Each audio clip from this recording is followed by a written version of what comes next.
Indeed, we are still blowing up the internet. Welcome, everybody. It is Aaron Live. It's August 8th, 2021. And man, I'm telling you, I've been live streaming too much. I'm losing my voice. But before we get going, let's find out who's here. It looks like there's a good crowd going already. Humphrey Bear is here. He looks like he was the first one in. You know what you get for that? Nothing. Leg Kick. Well, Leg Kick is here because Leg Kick is always here. Micra is here. Hyper Kaiju, finally some quality entertainment. Indeed. Battle of the Giants, one with hair, one with lots of hair, one with thought. This is kind of growing. I got to get this cut, man, because I'm going to look like one of those bald wrestlers, you know, that just let their hair grow and they shouldn't have. Uh-oh. David Williams will be joining us about 5:30, and he's already talking some smack. We shall see. Did you guys like the placard, the show little advertisement that I did that was on Facebook that kind of had us squaring off like old time like a boxing bill might be. Let's see here. He'll bring in his inner Kirby David. Okay. K Manifesto is here. What's up? Hello, Kay. Hi, Aaron. I'm here until my mother wants dinner. Man, I know that story. My mom lives with me. I do all the cooking for everybody at our house, but we've got like 3 days worth of leftovers in the fridge right now. So I said, you guys are on your own tonight. I have made successes. It was successful, of course, but in succession is what I'm trying to say. I made meatball stroganoff. It's pretty good. Grilled chicken with a little barbecue seasoning and stuff outside on the old grill. And last night I made a taco layer casserole thing that was pretty good. So all that is sort of in the refrigerator, and I'm like, hands off, man. I'm not cooking tonight. Fox Mulder's here. Andrew Taz, good evening, Aaron, and friends. We'll find out who are my friends and who aren't my friends very soon, won't we? Stoneman's here. Stoneman bought some more art for me last night on that Ethan Van Sciver's art auction, which lasted for 100 hours, but I survived it and was able to get all 3 of my pieces auctioned off and sold, so that was good. The gloves need to come off tonight, and they shall. It's going to get rough in here. Hyper Potato wants tacos. You know, what he should do is you should eat tacos while reading Atari Force, and then you get like taco stuff all over your comics and ruin them. That would be, see, I can't even advocate ruining Atari Force comics because I just can't ruin comics. Jerome George is here. Good evening. Good evening. All righty. So I spent all day prepping on some videos. One of them is actually I don't know if you call it a documentary, but and actually it's not supposed to be funny. It's totally serious. But it's about the different comic book ages, if you will. Ended up being about 4.5 minutes long, so I'm not going to show it here because I know that, you know, after the how should we say, the portfolio fiasco, that I don't want you to put anybody to sleep. So what I'm going to do is I'm going to preview it here, and then I'm going to post it later on my YouTube channel, so you guys can just go watch it whenever you want as a separate video. But it's only about 4.5 minutes long. But, you know, if you're into comic collecting or comics in general, you might find it interesting. Angelo's here. Angelo, who we appreciate it. Thank you very much for being here. There you go. Yeah, I like the auction. We need Showtime Shelley keeping the pace. That thing was twice as long as it should have been. Amen to that, brother. Actually, Showtime Shelley, she had some dental work done last week, and because they had her jaw just like cranked open and her head jammed back, she's been having some odd vertigo issues on and off throughout the week. So she is like laying down right now with a little bit of dizziness. So I don't think she'll be joining us, and which is kind of a bummer. I know. I'm missing her already, but my guess is she's probably will be tuning in if she isn't already. Hyper Kaiju, I'm from the Midwest. When you start talking casseroles, I'm all ears. About that. Oh, Angelo saw we had the post. My son got engaged this weekend or on Friday, and we had a big engagement party on Friday, which was that's why I didn't do Ethan's auction Friday night, which was originally my plan. But you know, my son's engagement party, which was a blast, was obviously much more needed that I be there and enjoyed it quite a bit. So. So yeah, so that's one down, one to go. Well, actually, he's not married yet, but we have no anticipation that it'll go south. So we're looking forward to that probably this fall or winter. So and I like Jeff always comes in to kind of sort of put things in perspective for me, and then I like to put things in perspective for Jeff. So the tradition continues. Well, he kind of redeems himself there by and that's the second congratulations. You know what? Let's go ahead and give my son a big round of applause.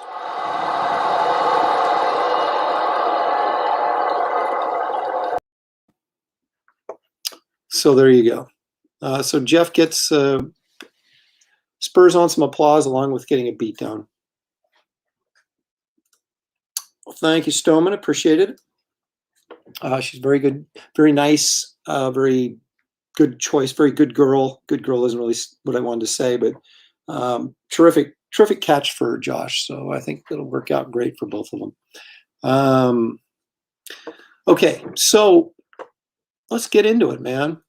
It's 10 after. We're Fragaboom is going. I just got a notification. Fragaboom is going live against me. He's got Andy Smith in his show. I got Brohawk Williams for the show off the matchup of the century. So I think I know where your eyes should be tonight. Okay. Well, it's time for me to do this first.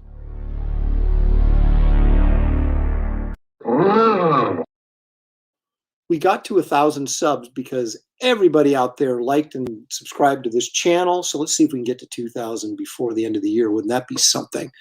So please, yeah, like, subscribe to this channel.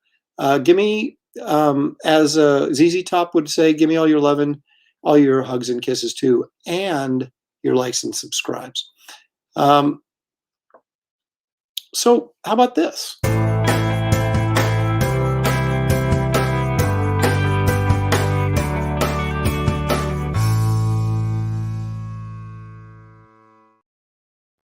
Of course, whenever you want to know what Aaron's working on, we have to lead with this, because we don't know what this is. I do know what it is. It's from Encode Graphics, a Swedish publishing company, I believe. And this is a sci-fi story that I did the cover for the magazine, as well as a 8-page interior story called New Exodus. And the publisher likes it so much he wants to do more with this, our lead character, whose name is Moses Calderon. That's not what his name is. His name is Moses Cauldron. So not Calderon. Jose Calderon is a basketball player. I got a little confused there with my own stuff. But anyway, hopefully this will be out this year, in some sort of format that you guys can access. But I will keep you apprised as that develops. Of course, we got to talk about this. This is the Wraith of God. This is the project of the year. This is the independent comic project of the year. But you know the beautiful thing about it? It doesn't look like an independent project. It looks like something you'd see from one of the big two. And it's going to be, well, better than the big two is doing these days. But what maybe traditionally you would have seen from the big two, Marvel or DC. This is high quality stuff, and I highly recommend you checking it out. If you have not gone to my pre-launch page and typed in your email so that I can notify you when this thing goes live and let you know about, updates and such as we move along with the project, you should do that. We've got a pretty decent number of signups, but not as many as I would like. We've got a week and about a week and a half before this thing goes live. And so I want to get as many people signed up prior to the launch as possible. And I'm going to tell you why in just a second. But the the link is in the, to subscribe is in the description down here underneath this channel as you're watching here on YouTube. It's also on my Facebook pages, my personal page and my art page, Aaron Lopresti Art. It's on Indiegogo on my bio or profile page, whatever you'd like to call it. And it's also on my Twitter profile page. So there's links everywhere. There's no excuse not to go there and check out the short video and sign up. Okay, so this is one cover option. This is another cover option. This is my 70s retro cover option. And this will be available along with the others. So you have two choices and a third choice by a superstar artist who will remain nameless for another week and a half. But I'll post whatever I get from him on the live campaign. So you'll get to see that as well and have that option of ordering that as well. So that's very exciting. So you have three cover options. You're going to have a lot of different tiers and, you know, how to bundle and package, you know, multiple products for a discount and things like that. But you're saying, Aaron, you know what? I'll just, when it comes out, you know, I'll get it then. Will you?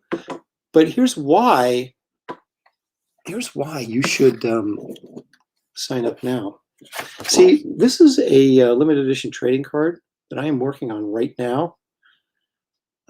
This card, this art is done specifically for the trading card, okay? You're not going to see this art anywhere else except on the trading card.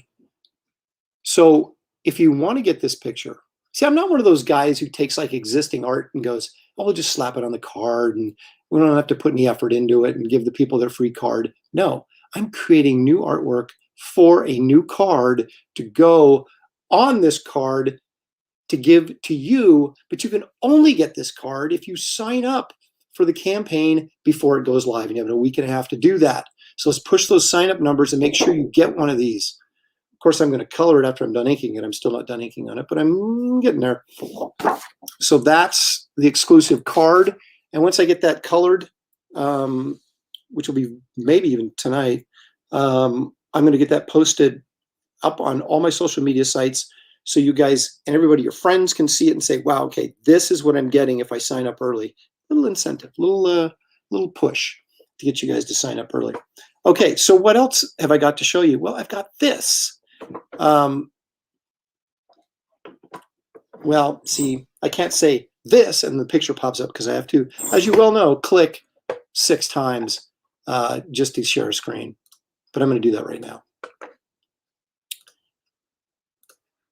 This, bang, that is the limited edition print that will be one of the tiers that you can add on to the book when the campaign goes live. So some of you may have seen the tutorial I did a few days ago on starting this whole coloring process. Let me zoom in a little bit here and show you what I did. If I can find the, there it is. Okay. So what I've done on this vampire's head is I've gone in and done a dual light source. In other words, you've got your key light hitting him, which would be his left side of the face, the right side of the screen as you're looking at it. And then you have a what's called a kicker light over here on his right side or left side as you're looking at it. Okay. So what happens when you do that?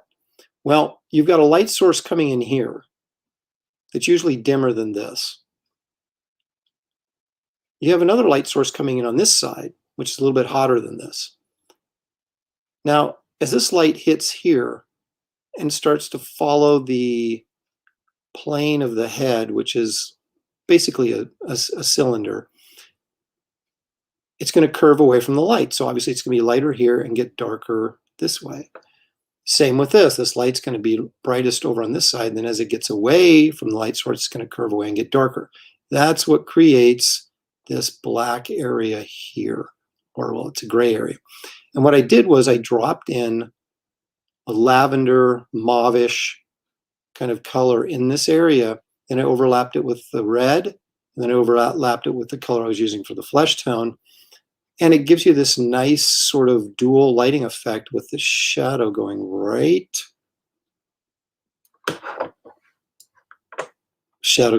down the middle of the face. Well, just off to the side of the face.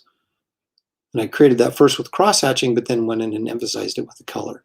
And so it gives you a really nice three-dimensional look, and it's a very simple process. But anyway, so that's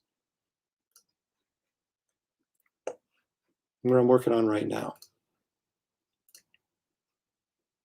And this has to be colored, obviously, before the campaign goes live. So I'm working on that, but you won't see this again any further along until you go to the page when it goes live, and then you'll be able to see the finished color art and if you want to order it or not. How about that? Okay, so that's what I've got to show you. I showed you the trading card art, so sign up, and I showed you the where I'm at with the limited edition print art. All this is, again, new art. I'm creating new art for this project and for you guys specifically. So let's see. Has anybody got...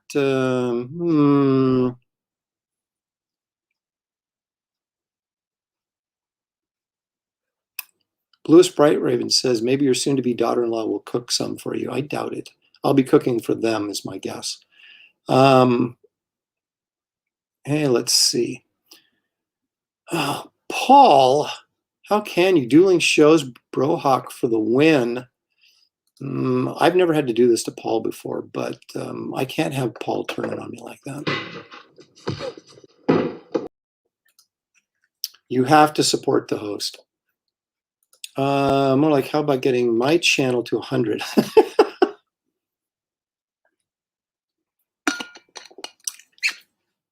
Well, Lewis, here's your plug. And I didn't even ask you to give me a super chat to do it. More like, how about getting my channel to 100? I have like 45. I don't promote all you guys and your books enough. That's clearly the problem. Swedish Meatball, my kids are here. Can't listen to Andy and Fraggle with minors. Boy, see, that's the other thing. This is the clean show. All family members, all ages are welcome. Fox Mulder, he's reinforcing the fact that he signed up for Wraith of God weeks ago. Looks amazing. Can't wait to back it. Thank you, Fox. I appreciate it. Oh, there we got another one right there. One backer reporting for duty. Love it. This is an interesting question. Jerome says, in the future, would you ever think of having a live action film version of Wraith of God? Well, actually, it's not Wrath of God. It's Wraith of God. But yeah, if someone came to me and said, Aaron, we want to do a live action feature of your movie, here's some money, I would say, cha-ching, congratulations, it's yours.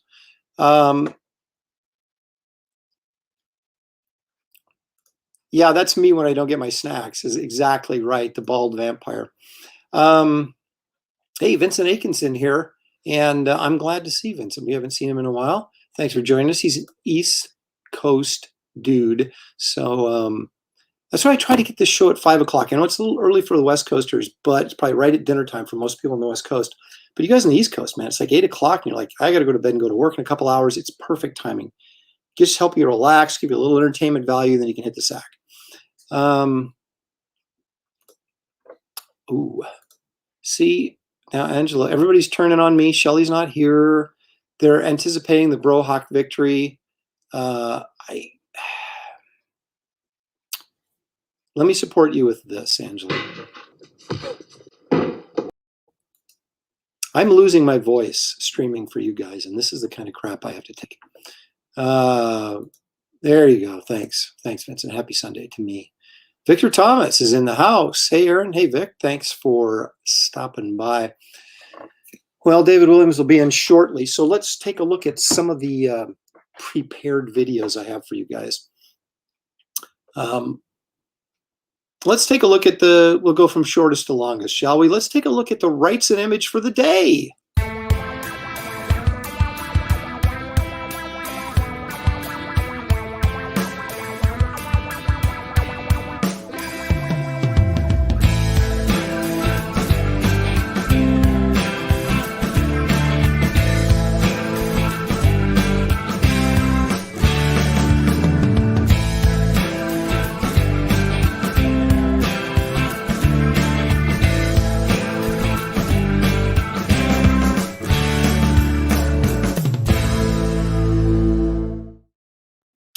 You know, I don't think I'm exaggerating by saying that page would probably cost you well over $100,000 if you wanted to buy it at an auction, maybe like over $200,000.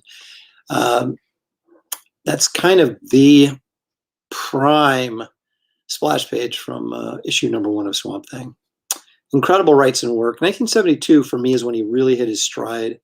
And so like from 1972 to 78, well, maybe 80, because I think the last really great thing he did was the heavy metal story, the Captain Stern story in Heavy Metal in June of 1980. But that period from 72 to 1980, the dude's untouchable, man. Just incredible stuff. And that, of course, was back in the days when they had the word balloons and captions were actually part of the art. And boy, don't we all miss those days, especially those of us who collect art. That's kind of the charm of it, right? Was having the word balloons and stuff on there. And now, well, at least you know with Wraith of God, I'll be doing the sound effects on the paper. So this song is familiar. I've heard on Cooking with Dog. I don't watch that show, but these are all sort of copyright-free music snippets that a lot of people have access to. So, because as we all know, YouTube and Facebook love to shut me down every time I use just a snippet of something they might think is possibly copyrighted, even though I only use it for historical, educational, and critique or critical analysis, reasoning. That's it. But they still try and cut me out every time I do it.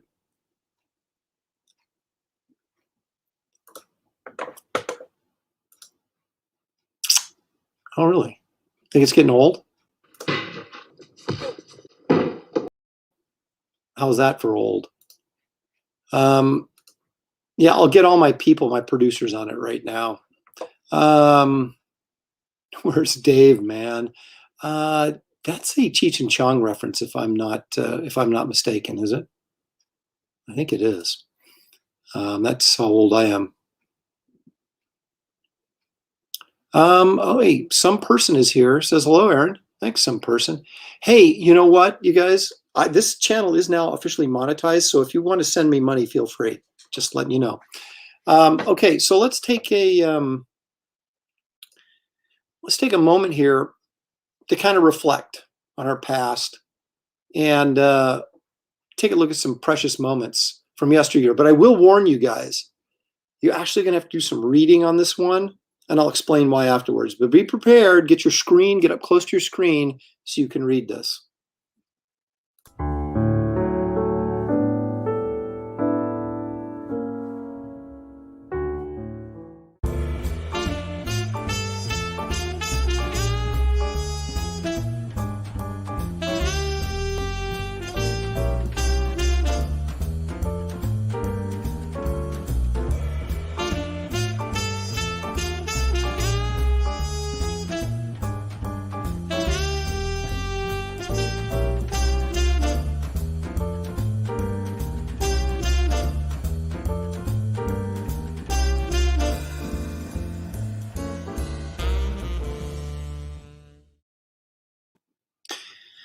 How many of you remember that?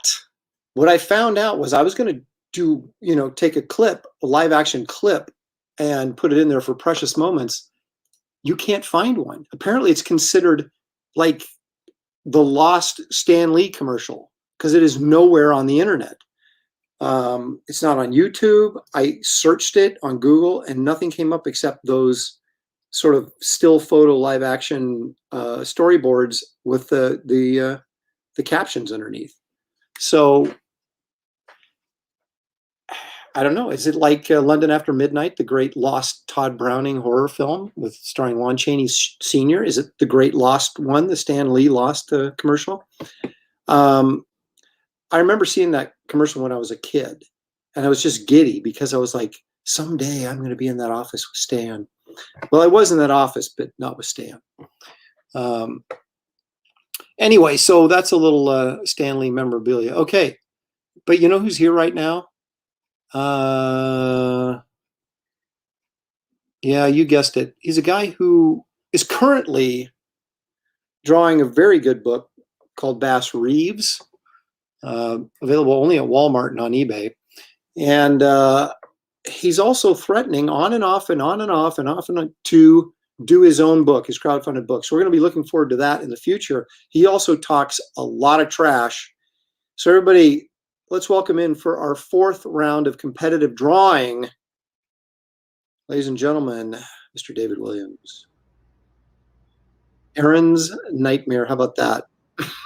Can you see me or hear me? I can hear you. I don't know what's wrong with the video. Hold on. Wow, you're not. If you're not getting your video to work, you may have to restart your computer, because my camera does that too. Sometimes it just goes blech, and it won't. I got to restart my whole entire computer. Jeez. You know, like restart and then come back in. You may have to. Okay, hold on. I'll do it. I got stuff to keep busy till you come back. Get busy. All right, so David's going to reboot his camera and see if that works. And while he does, let's take a exactly. Nightmares. It happens to me all the time. It's very weird. Paul is going to, you know what? Look at that. He's right. There are some really good silent horror films. There's a lot of really crappy silent horror films too. But Jeff, it may be your glasses. Okay, there's one thing I want to show you guys here. Now, like I said, I put together this short little thing. I don't even call it a film. I don't want to call it a documentary, but a little thing about sort of on the history of comics. And it was only going to be, I thought it was only going to be like a minute and a half long. I was just going to show it on the show, but it ended up being almost 5 minutes long. So I'm going to post it as its own separate video, but I'm going to give you guys a little preview of it right now. So let's take a look at that as we wait for David Williams to get his camera fixed.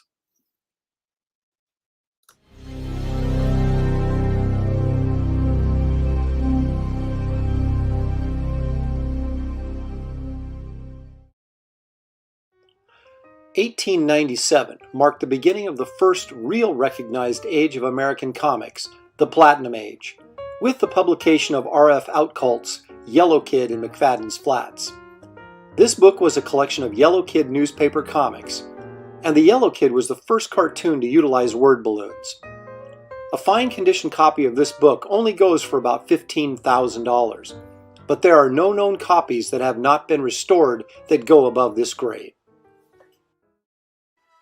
In 1938, the golden age of comics began with the first appearance of Superman in Action Comics #1. This era gets its name not only because it is the advent of the ever-popular superhero genre, but also because comics have never sold as well as they did from 1938 to 1945. Truly the golden age of comics. Okay, so there you go. There's just a little snippet. So, I will be posting that tonight sometime on my YouTube channel, so you guys might want to come back and check that out.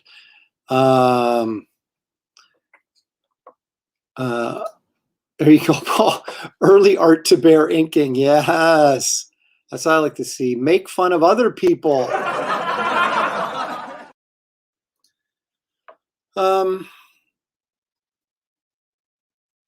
That's an interesting question. Really, how much did they sell back then? You know, I was going to start just pouring information into this video, and then I was like, okay, I'm going to bore people to tears. So they were selling in the millions of copies. I mean, almost all titles were selling in the millions of copies back then. And so, yes, it was the golden age of comics because it was the introduction of superheroes into the mainstream pop culture, but it was also the golden age in terms of sales and monetary figures, and that's those two combined reasons made it sort of the golden age. Sales started dropping off after the end of World War II, because you can imagine escapism, heroic escapism, especially for kids, was at an all-time high during World War II, when everybody came home and everybody started feeling good about themselves again, and there wasn't this sort of feeling of impending doom over the country. You know, people still read comic books, but not in the numbers that they were reading. And I'm not saying they just dropped off in 1945, but superheroes became less important and less interesting. And that's when you started seeing Westerns and horror comics come out in the late 40s, early 50s, replacing the superhero books. And but they still sold probably, you know, into the late 40s in those millions of copies. but you started to see companies that were producing superhero comics during the war years were just dropping out of existence. And so the numbers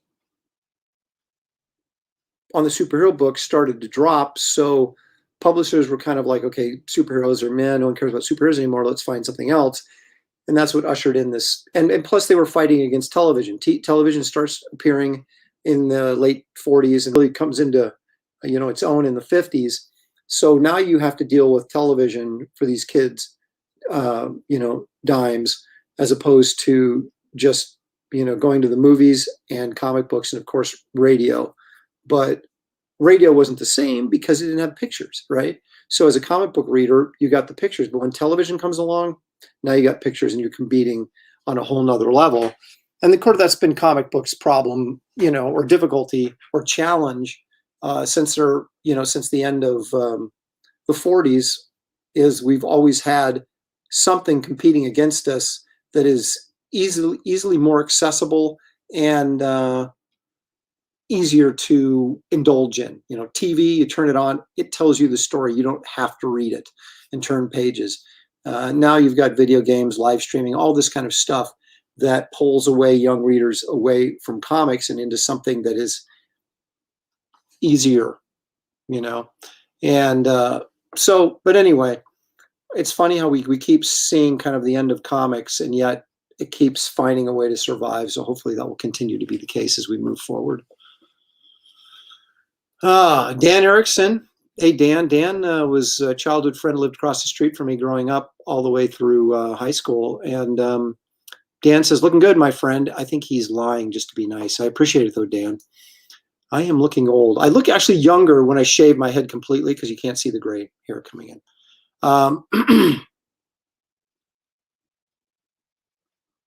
Oh, I see. Paul's backtracking now. He's saying Aaron Brohock versus Andy Fraga for the win. I see. The show choice was my point, not that he would beat you. Okay, Paul.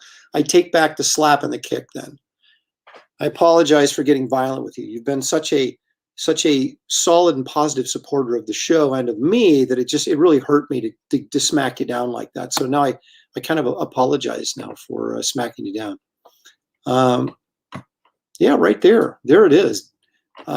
Buying monthly comics are expensive. It's like these kids in the 40s and stuff, they're paying 10 cents for a comic book. We're paying $5-6 for a single comic now.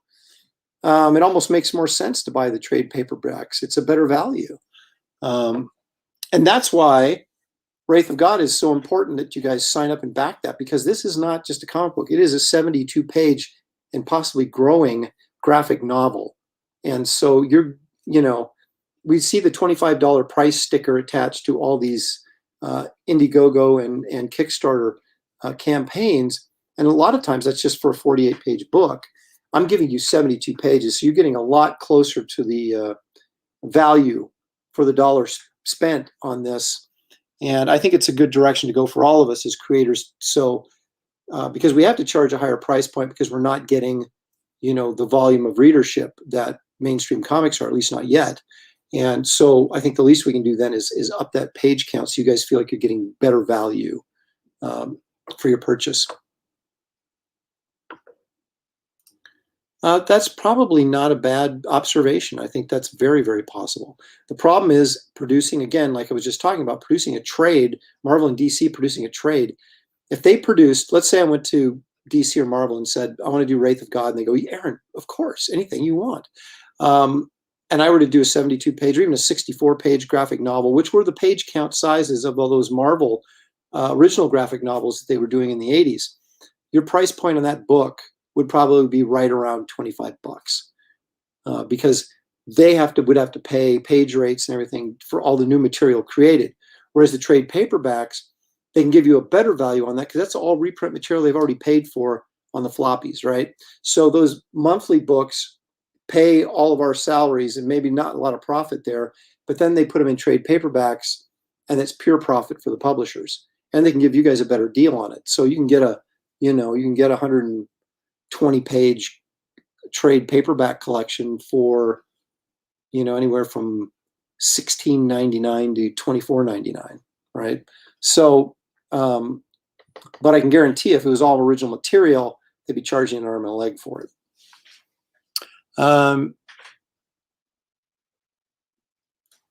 Well, the thing here, Leg Kick, is you have to be everywhere, and I understand that.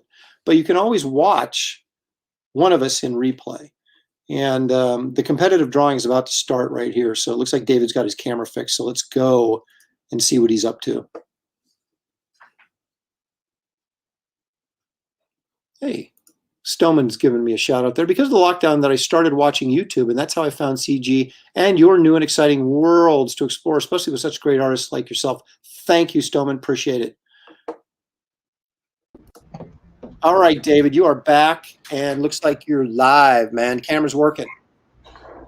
I guess it's working. Well, I can see your paper. There's nothing on it, so that means you haven't been cheating. That's good. You like to cheat before you come in and get a head start. Is that right? Well, I think is that what I do? I think we both know that's true. Yeah. All right. So we're doing Black Board today because someone brought that up a couple of weeks ago. Actually, I think when you and I were on a stream together drawing something else, maybe Kang, and I thought that's kind of been sitting in the back of my mind, Black Bolt, and I thought, you know what? That's cool. That's Kirby. Let's do it. Yeah. So I was just wondering also, are you jealous of the hair? Oh, look at that, man. You took the cap off. We get to see the well, yeah, I am actually. Yeah. I know you would be. Really? Now you really got that Clarence Williams III thing going, just like your dad had. Absolutely. That's cool. All right, David's getting set up here. You got anything you want to talk about before we get drawing here? Just about how I'm finna whoop yo. Let's get on. Did you see the little promo thing I put together? Just a yes, little advertisement. Yeah, kind of like a little boxing thing. I like it. I thought I couldn't find any pictures of you on the internet. All they got is your art, but no pictures of you. So I had to pull that one off the back of your sketchbook from a few years ago. But it's actually, I think, pretty apropos to you. So that's right. Holding my weapons of choice. That's right. Let's see. Someone says, Sequential Treasure says, you've come a long way from the con in Philly in 1994, Aaron. Man, that is the truth. I'd say if you were to say I haven't improved a bit since 1994, I would be probably be in a little bit of trouble. But I have improved a lot, and I'm thankful. And I think all of us that really care about our craft have improved quite a bit since then. We were just still figuring things out back then. All right. I got my board on. You've got yours on. I'm going to zoom in a little bit. I'm going to use some gray paper. I don't know why. I just kind of feeling to go. No. Hey, that's totally legit. I got to find a pencil, though. Where the heck's my pencil at? So there is no real time limit, except I have to get my daughter from work at 8 o'clock. So we better be done before then. But don't I beat you every time on time, so you don't have to worry about me? Oh my gosh. All right, here we go. It's time to quit talking and start drawing. Although you can keep talking, but start drawing. I'm gonna give you a little head start. Are you going to do that for me? Wow. Yeah. That's so kind of you. Yeah. Look at him go. He's like,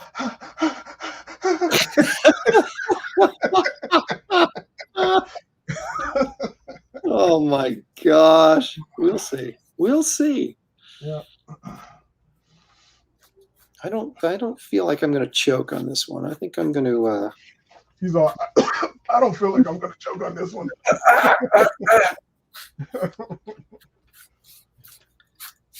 So hello to everybody in the chat if I don't type it in or whatever.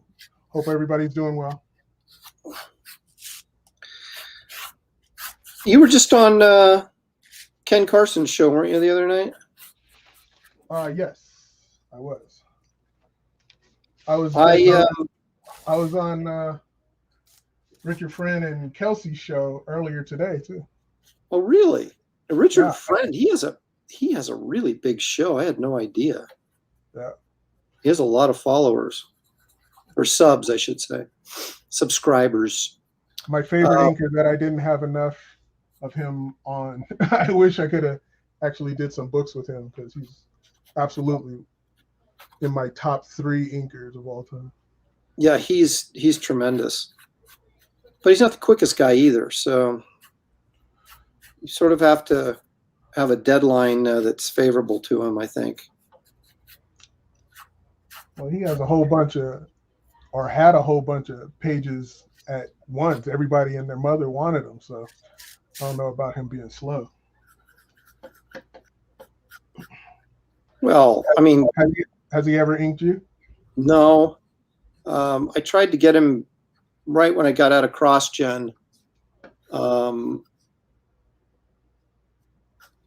That would have been early 2000s, and I think we, kind of corresponded back and forth. And he was doing something with Silvestri, and he's like, "Yeah, couldn't do something with me," which is, But I ended up getting Tim Townsend. I think I was looking for him to ink some covers for me. That's when I got Tim Townsend to ink my Excalibur covers, which turned out super nice. So I got no complaints there.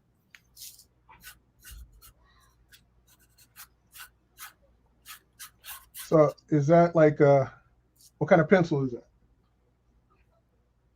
Derwent Graphic, HB. Oh, okay. See, I had to figure out what I was going to do. I was going to do something, but then I changed my mind. He's about to start all over again. Here we go. I was just doing some roughs on the other side to kind of figure out what I was going to do before I took pencil to paper.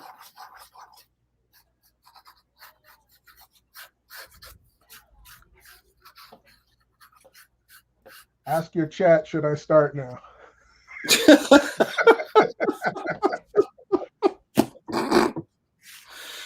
Yeah, should David begin? I think that's what they're all here for, is to see you get going. Did I turn that light off? Is that too much light? Does that look all right? No, I think it's okay. If I can, it looks all right now. I mean, it depends on if it washes out your pencil lines or not. Wow, that's amazing. Look how fast he's going. Speed of light type stuff. I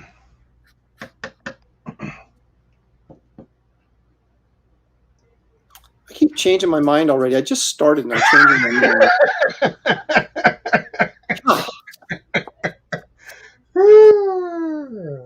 Well, see, I know when I'm going against you, I can't just do like an average pose. I got to bring a little bit more to the table. Yeah. I start drawing something, I'm like, okay, that's too predictable. Give me something else. Give me something else. So I think I got an idea now. I think I'm good.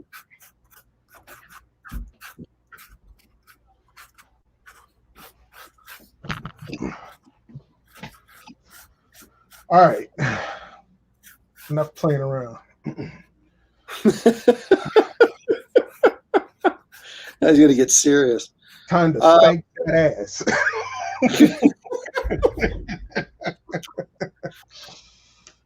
So are you, where are you at on Bass Reeves? Are you still on 5 or are you done with 5 yet? Yeah, I had to stop to finish some commissions. I got some last commissions I got to finish for some people because they're like, "Hey, I need my commission." And I'm like, all right. So I'm just giving Bass a break for a minute.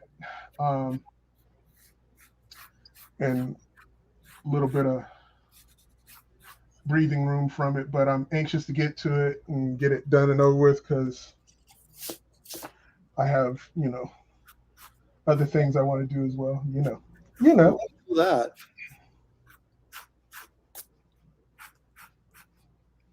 So when do you think, how far along would you have to be on your own project before you'd start releasing a little bit of information and, some teasers on it?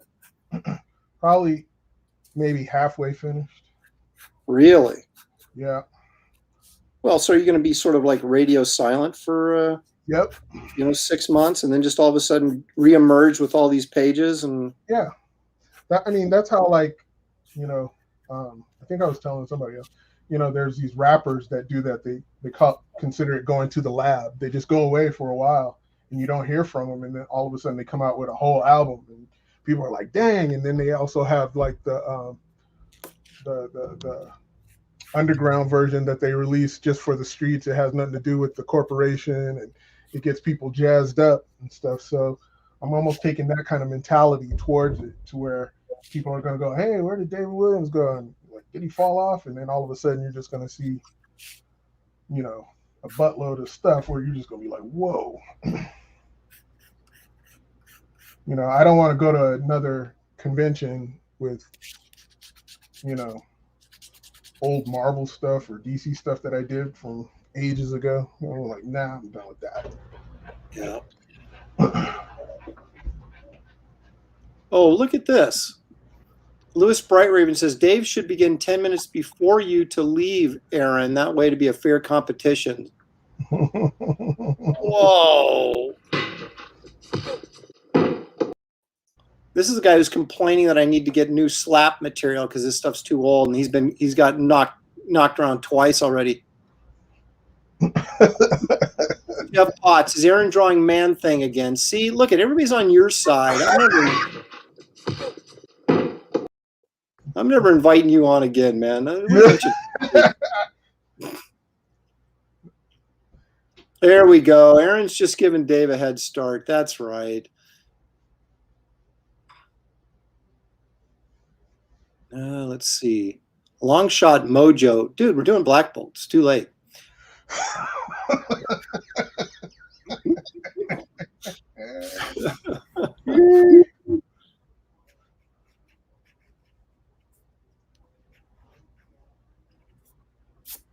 So did you see all my Wraith of God artwork that I was yeah, I'm loving it. I'm like, whoa, Aaron's bringing the heat.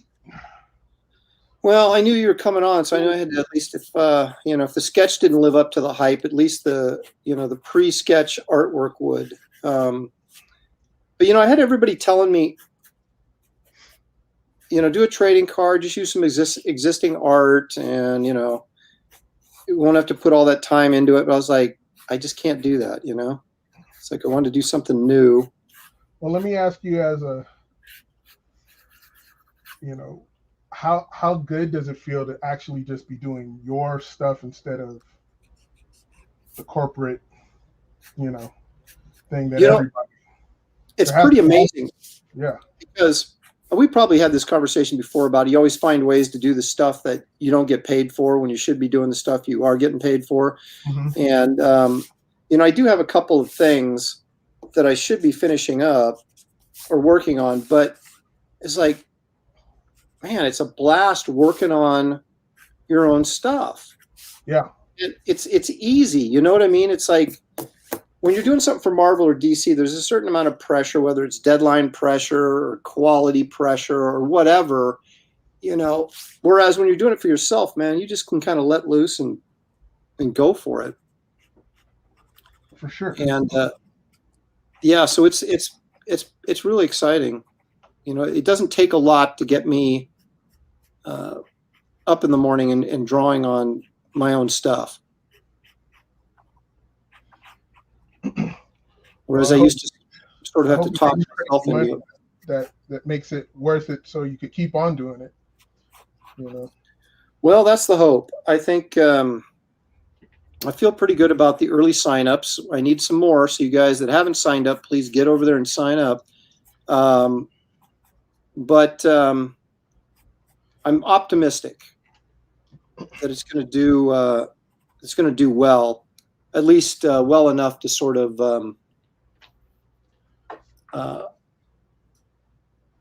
so I'm not in the hole.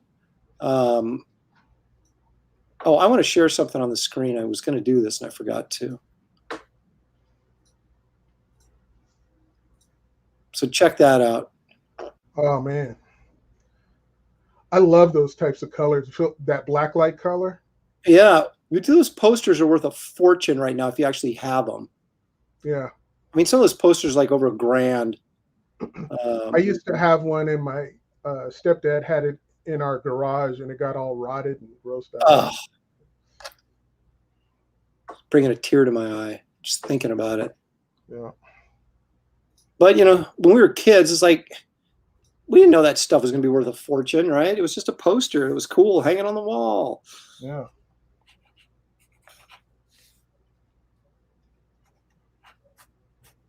But I know there was a whole bunch of them. There's like a Thor one and a Doctor Doom one, and I don't know how many they did, but it was a lot of them.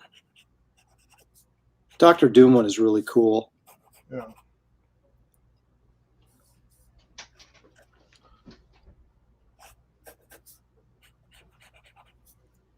You know, Black Bolt was in the first comic book I ever bought.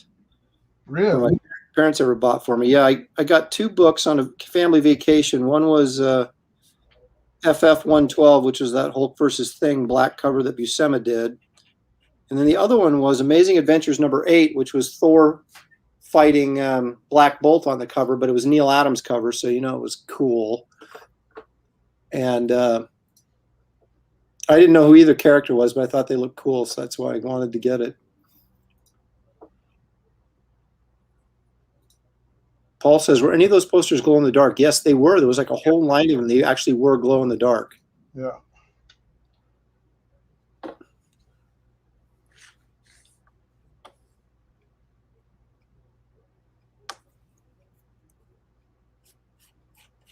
I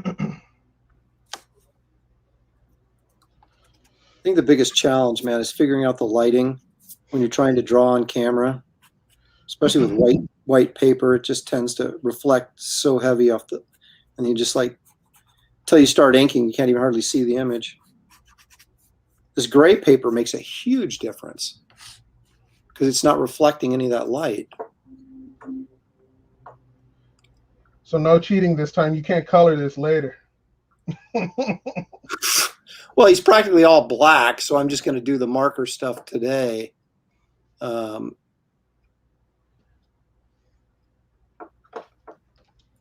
how you always get after votes on your stuff, because you color the stuff later and you come back to me and say, see, I won. More people like my stuff. Well, you know, whatever works, man. You don't want me to bring out my marker action. Oh, no. Here we go.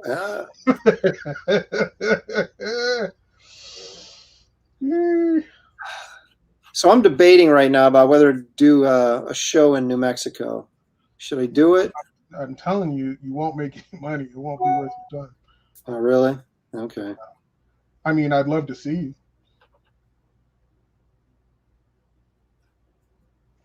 you. But you won't make any money.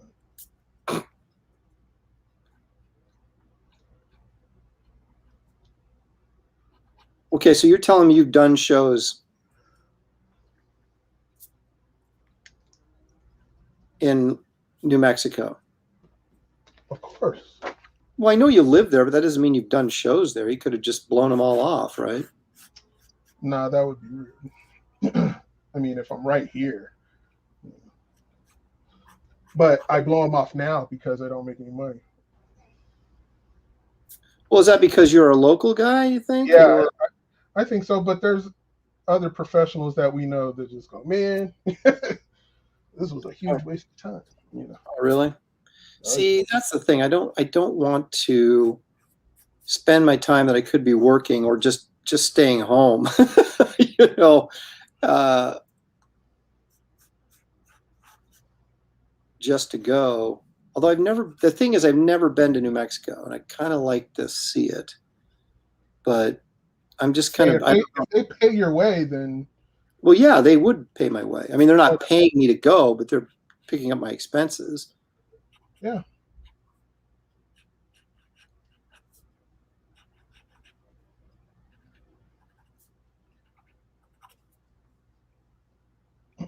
But still, I don't want to go there and not come back with anything. That would be, again, to me, a colossal waste of time. Of course, I've done several shows in Phoenix where, man, I made nothing. Yeah. Nothing. You know which con I'm talking about, right? Yes, I do. The big gamer con. It's like total cosplay. I've never seen so many cosplayers in my life. It's at that show. And there's hardly, and like all the people, the paid attendants are all cosplayers. Yeah. So there's like no one there to actually spend money on anything. They're just there to cosplay and take pictures of each other.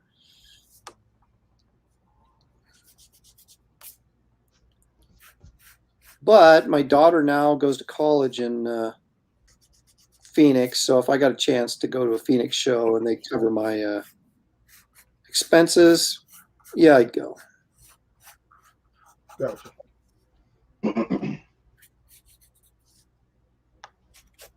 But you're not convincing me to go to New Mexico.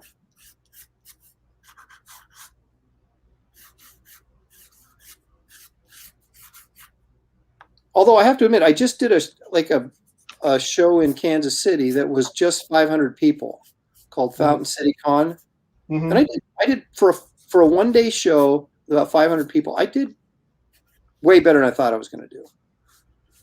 I mean, nothing life changing or anything, but just in terms of, what you might expect to do at a show like that, I did much better than Where was this? Kansas City. Gotcha. It actually wasn't in Kansas City. It was in just on the other side of Kansas City in Kansas. What was the name of that town? I can't remember, but it's Fountain City Minicon is what it was called, and it was fine. They fed us and took care of us, and everything was cool. But it's just a small show, and I like to go in like shows and buy stuff too. Sure.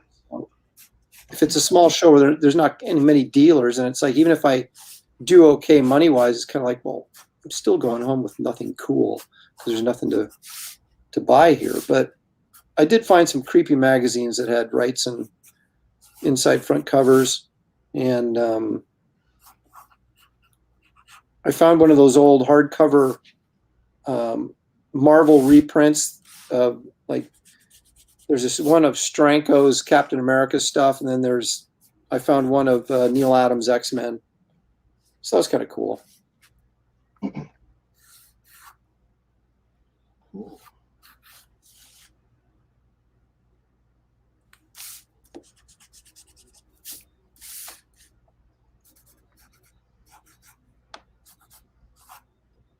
So did you go see Suicide Squad yet? Yeah, I saw it. What'd you think? Not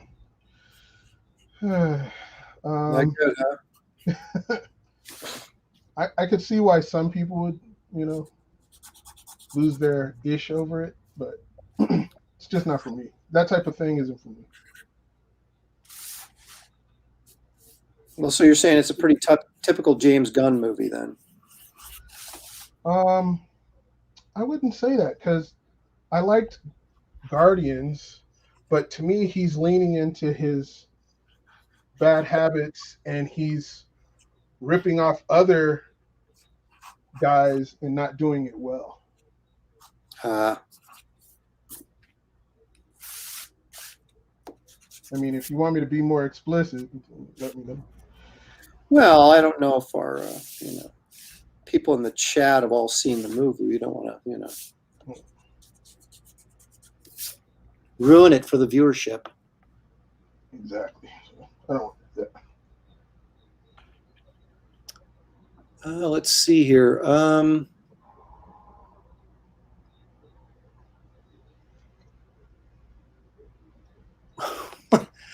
Statistical Zero says this is the most neck and neck cordial potential beatdown ever.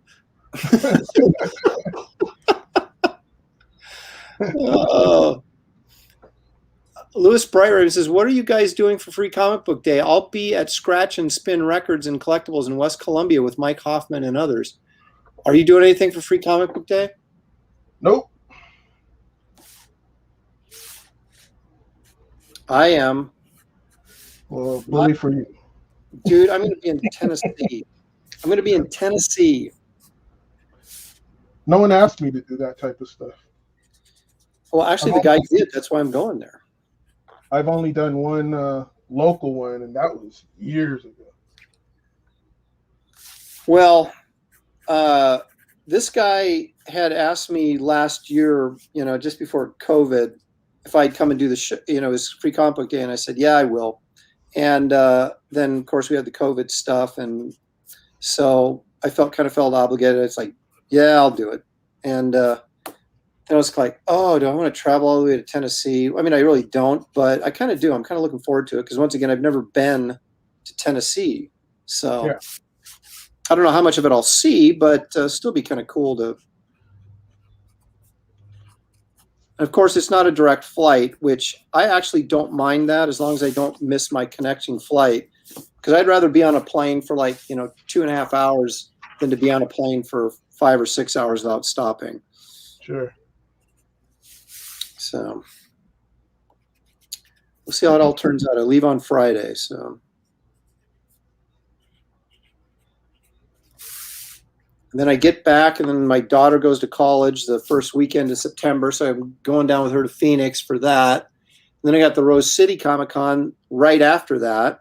Of course, I don't have to fly any place for that. And then I think I may just call it quits.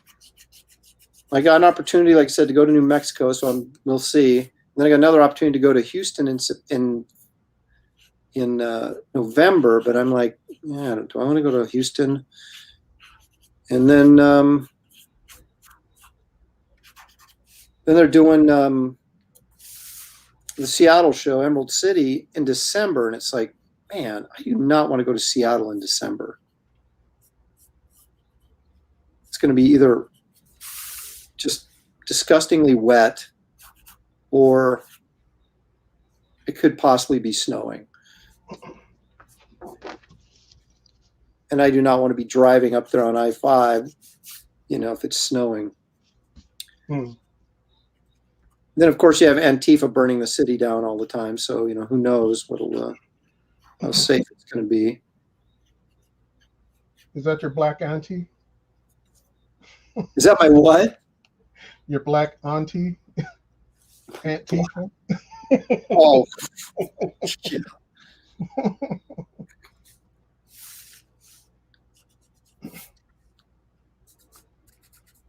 She's burning this kitchen down. Antifa. That sounds like who's that comedian that does all those? He dresses up as a black guy that dresses up as a woman. What's his name? Tyler Perry. Yeah, it sounds like a Tyler Perry movie.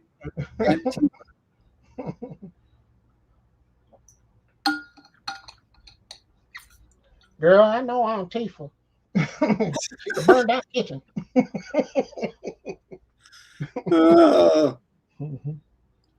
Adam Ross says, do you think after all this craziness, cons will ever recover? Oh, I think they do. I think people are dying to go to cons right now.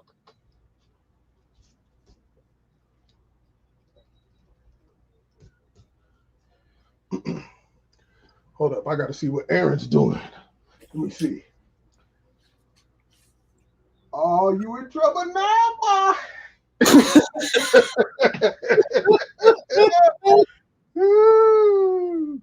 I figured as much.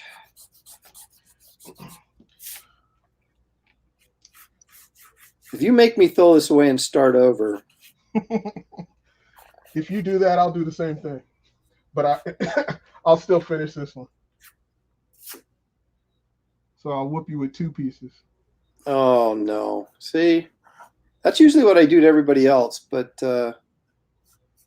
you do give me a run for my money, man. You are a quality talent. I've got to give you that, as painful as it for me to say.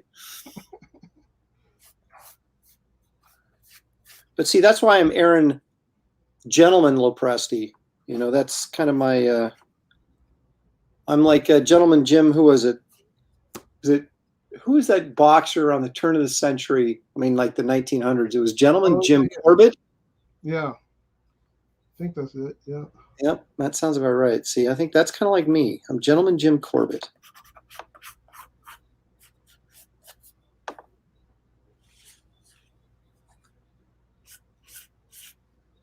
Although I still think Ali would have kicked Corbett's butt. So,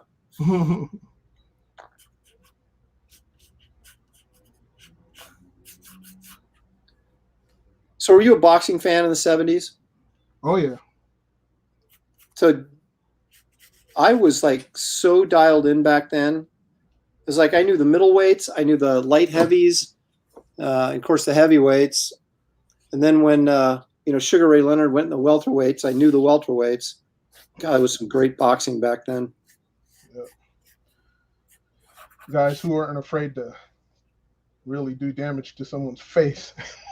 Well, I remember when Ken Norton broke Ali's jaw. Mm-hmm. Oh my gosh! I mean, that was some serious stuff.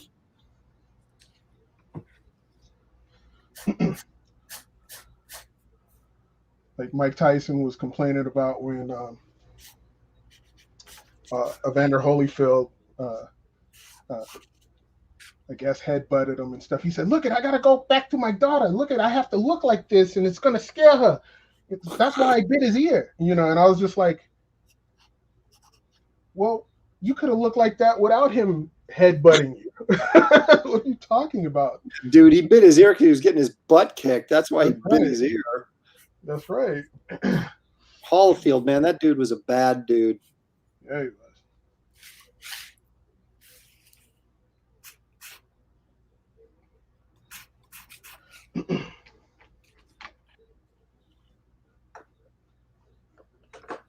I always thought it was crazy when George Foreman was, fighting into his late 40s and stuff like that and still taking out guys. I was like, dang. Well, the thing with Foreman that was so impressive was he was so huge. And I mean, he knew how to fight, obviously, even though he was, way over the hill, but he still had so much power. All he had to do was kind of hang around until he could land a haymaker. And yeah, I was shocked at how well he did. We thought it was going to be a joke, when he came back, but man, he showed himself pretty good.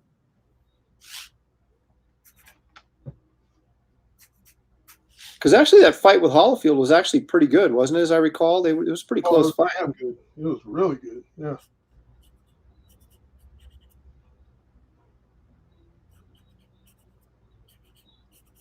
I used to watch Butterbean fight. That guy was kind of funny. Yeah, I'd only watch him on YouTube. I wouldn't watch him.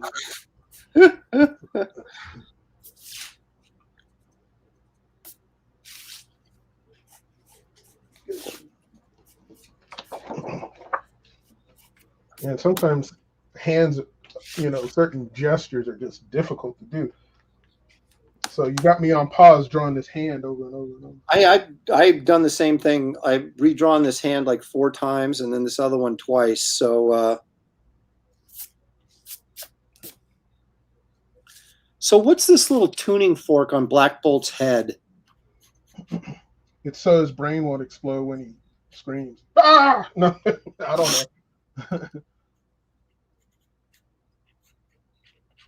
I mean, I'm sure Kirby just put it on there to put it on there, but then I'm sure later someone developed some sort of a reason for why it was there and purpose. I thought it had something to do with how his telepathic thing goes or whatever. Oh, yeah, I guess it would, wouldn't he? He was a telepath, wasn't he? Yeah. Convenient power for someone who can't speak. Because if he talked, he would destroy the world, right? Or the universe or something. Yeah. A mountain, at least, as they would say.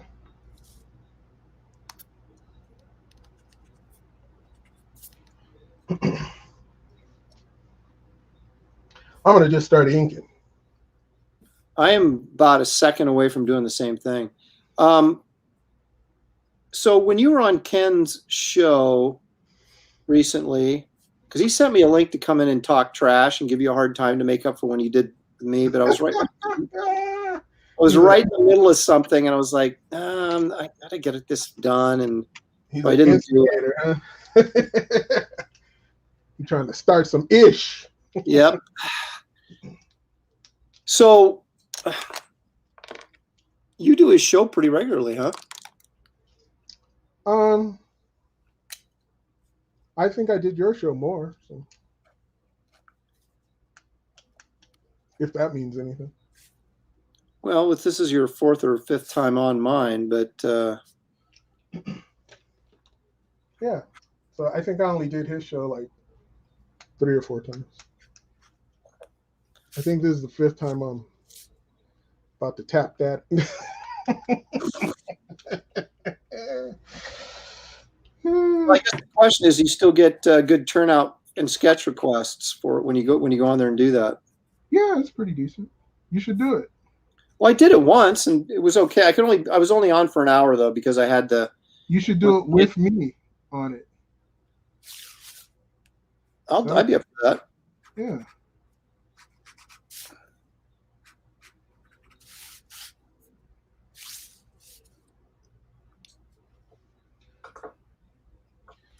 Can you guys see all right? I hope so. Yeah, it's starting to come into focus there a little bit. No, don't get that light on there. There you go. Yeah. That's what I just noticed. Seriously, I'm going to start drawing on gray paper every time I do this from now on, or the canned paper, because it shows up so much better.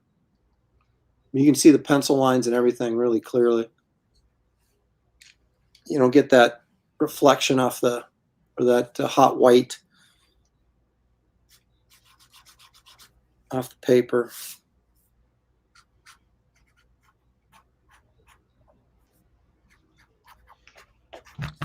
So I told my wife, I said we got approved for monetization on the channel. Yeah. And then I told her about these super chats and stuff, and she's like, "Wait a minute. So they give you money for what? So you read their messages?" And I went, "Yeah, their comments." And she goes, "Well, we've been reading them for free." Yeah. I said, "Well, I guess we should stop doing that, huh?" Oh. But you're a nice guy. That's why you did it. That's right. You gotta keep the viewers happy. Absolutely. Now, Paul says Larry Holmes, way underrated, great professional boxer. He was. I don't know why he got such a bad rep. Probably because he followed Ali, but he was undefeated, wasn't he? Who? Larry Holmes? Yeah. No, he was not undefeated. Well, he lost, but he fought like when he was over the hill and lost, right? I mean, when he was. Yeah. He never lost when he was champ. I thought he did. No, I don't think he did. You guys out there in the chat, someone give me a Larry Holmes all-time record.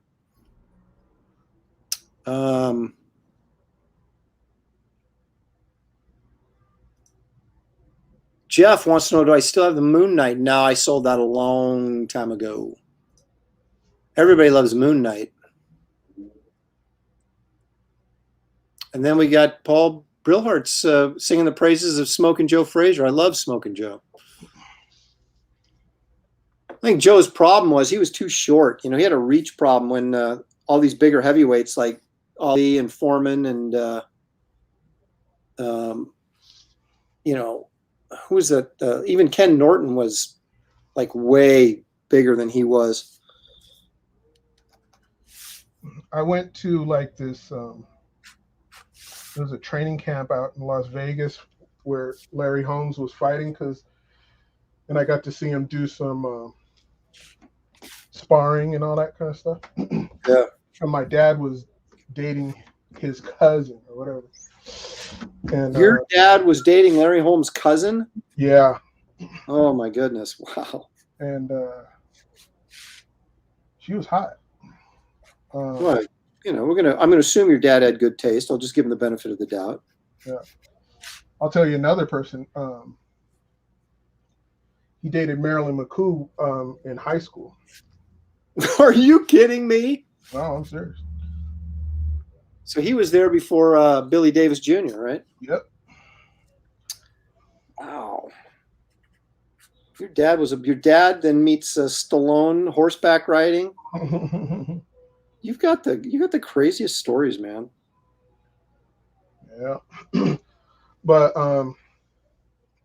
seeing Larry Holmes in person, but I was a kid, but he was like a giant, it was like he was like 6'5" or something, wasn't he? I mean, he was a big dude. Yeah, I was just like, sheesh. Because I didn't think anybody was taller than my dad, and my dad was like 6'2", 6'3", But when you see somebody like that and massive, you're just like, whoa, superheroes do exist. Well, that was the thing I always cracked me up. We go to basketball games, you know, you go down there and stand next to the court.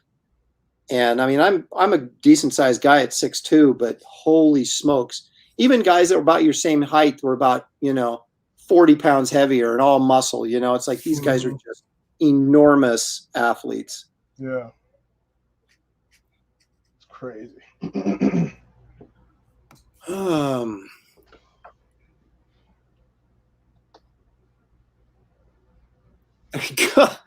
Paul says REO Speedwagon, you can tune a fork, but you can't tune a fish. Should have had Black Bolt on the back of their album cover. The back of their album. Yeah, that was you can tune a piano, but you can't tune a fish. I remember that.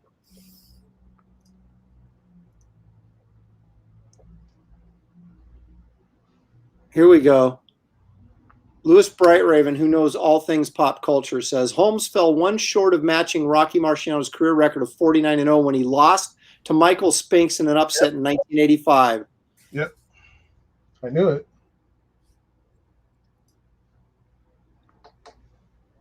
But that was like, didn't he come out of retirement for that fight? Or was he at the tail end of his career? Maybe not. He had to have been at the tail end of his career. Yes. Because that's when Spinks was just coming up. Yeah, Holmes, he says, was 6'3", but he was about 230. Yeah, that's about right. Yep. Big dude for sure. You know, Michael Spinks was a really good fighter. He just wasn't heavy enough, you know?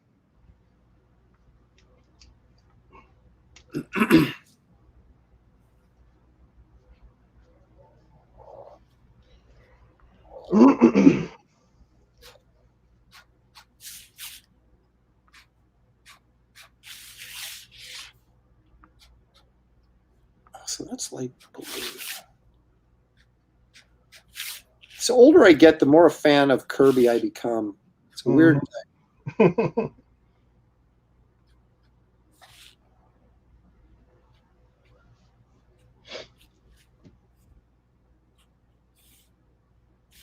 The more you realize he was the genius that everybody knows he is now.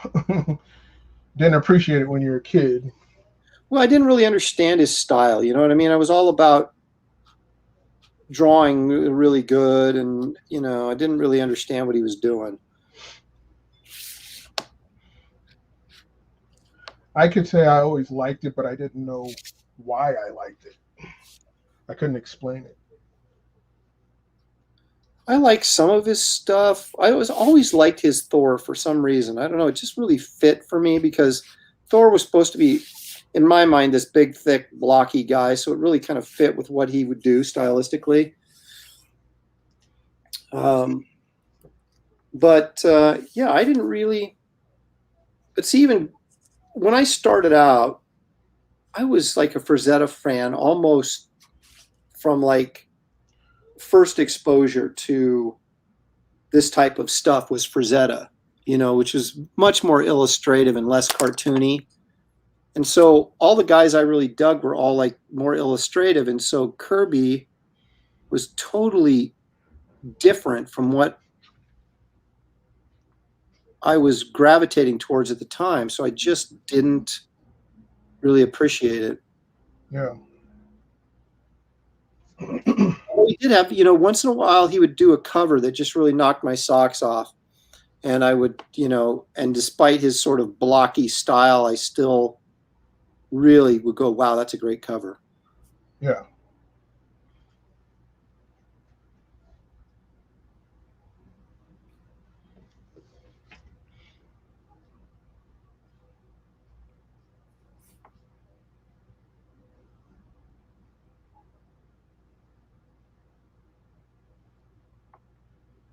And all the guys I thought were such great illustrators, it's funny because that's the stuff that's the easiest to pick apart. You know, the better you get as an artist, it's easier to look at guys who are, you know, illustrators and really are pushing, you know, technique and you can see where the mistakes they make. Whereas someone as bold and almost ridiculous as Kirby, you're not sitting there doing, you know, critiquing his anatomy because that's really not the point, right? Mm-hmm. he could always use the excuse, I meant to do that. Yeah, well, exactly. But I would look at, even now, as much as I love Wrights and stuff, you can go back and look at some stuff he did and go, he missed the mark on that for what he was going for or whatever. But Kirby gives himself a lot more leeway because of the style he's working in. As long as he brought the energy and the power to the drawing, which he almost always did, that's what sold it. Mm-hmm. Yep.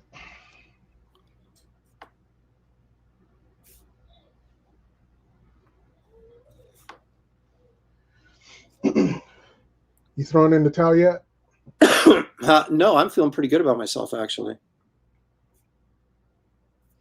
Okay. That's good. I want you to feel that way. They can make it pay. I didn't go out of my way to do a particularly unique pose, but the one I'm doing is coming off pretty well, so I'm going to feel pretty good about this when it's all done. I will concede nothing. And I'll slap anybody that votes for you, so I'm just going to put that out there right now.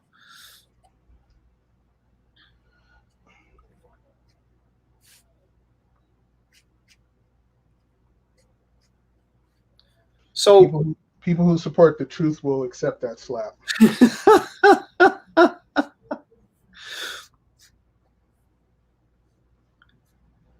So I got to assume you were, drawing as, it wasn't something you discovered like when you were 8 or 9. You were drawing like when you were pre-kindergarten, right?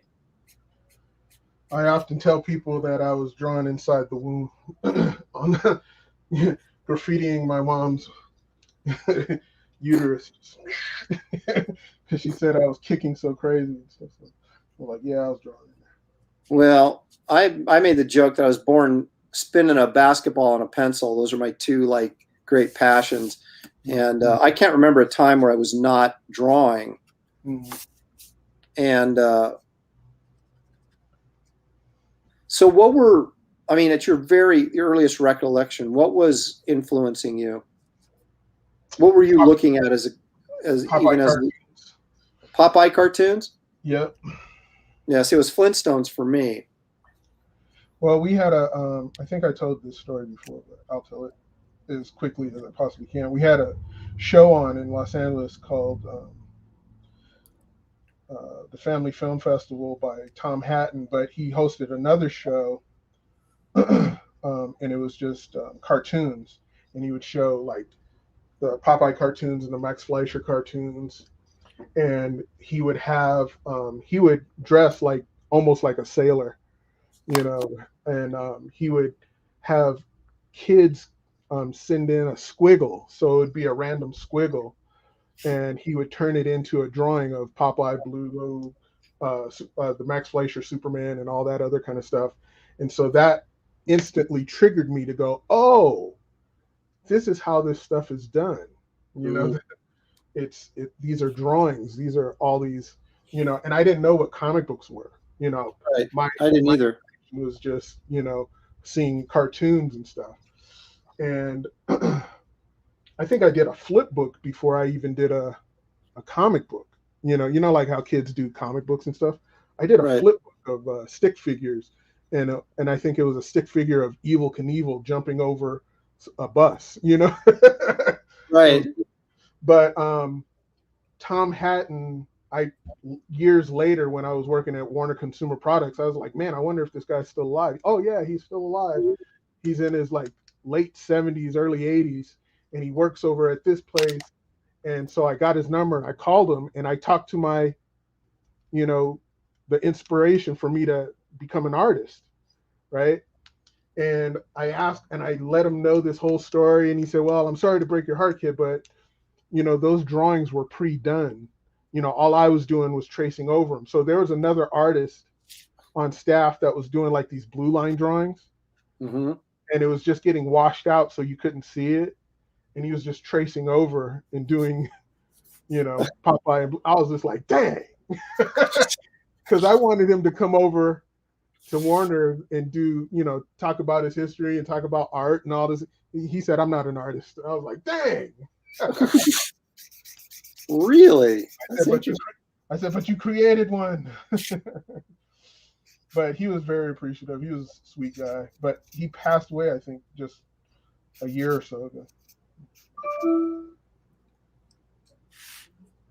But that was my entree into the world of cartoons and illustrations. Yeah, I mean, I was drawn, like I said, I was drawn as early as I could remember, and I was drawing cartoons, right, that I'd see on TV. Mm-hmm. And I mean, like I said, I got my first comic book when I was 71, so I was 7 years old. Mm-hmm. I was drawing, like when I was like probably 2 or 3 years old, I was drawing. Yeah. So I had no concept. I've got like books I did when I was in, grade school. That I would do these little story books. So I'd write the story, and then I would illustrate, the story along with, but they weren't comics. Mm-hmm. I don't think I really actually started drawing comics till I was about 9 or 10, when I really started buying them and really started figuring out that these things were the coolest thing ever. Do you have any of your old stuff from when you were a kid? Oh, dude, I have almost all of it. Are you serious? Wow, that's crazy. Well, here's the thing. When I was, what was it? Probably, let's see, when did, I always saved my stuff. And my mom always saved it. But like when Wrightson's A Look Back came out, which was 78, 77, mm-hmm. I was 13, right? So that wasn't that far removed for all my, when I was a kid, right? Yeah. So we still had all that stuff. And then I looked at his book, and it was like this, he had a chapter on, stuff he did in high school or whatever. And he said, these are the youngest remaining drawings that he had. And I was like, well, someday I'm going to do a retrospective of my career, and I want to have all my stuff so that I can, show everybody. And so I never got rid of it, other than some stuff I left out in the garage got moldy and I had to throw it away. But I've still got, I got stuff from like kindergarten. Wow. All the way through high school. That's cool. Just drawers of it. And some of it you look at it and go, wow, that's pretty good for my age. And other stuff is like, wow, that was really crap. But because even when I was little, every once in a while I'd have one of those drawings that sort of transcended where I was at ability wise. Yeah. And you were like, wow, that turned out really good. And you're like, oh yeah, I'm really good. And then the next drawing would just suck. And you're like, how did I do that? So I got a couple of those, that I just sort of cherished because they were like sort of above my pay grade. They just somehow came out really, really well. But yeah, I still got it and got them, and I've got my like a little folder full of all my rejection letters I started collecting when I was 18. I told myself I was going to put them all in laminate them all and put them in a big glass coffee tabletop. Mm-hmm. And I've never done that. And I don't know why I should. I should get those and do that. Because it was a reminder of that, first of all, it was my motivation. People telling me I wasn't good enough. And then also I wanted to be able to stick it to them and say, yeah, well, I guess I am good enough. But yeah, I kept that for motivation. I remember some girl, a friend of mine in college, was like, you really think that's healthy to keep that stuff? And I'm like, heck yeah, it's healthy. It makes me never forget. One of the reasons why I married my wife is that she was one of the only ones that thought what I was doing was cool. And I was like, oh, she's the keeper.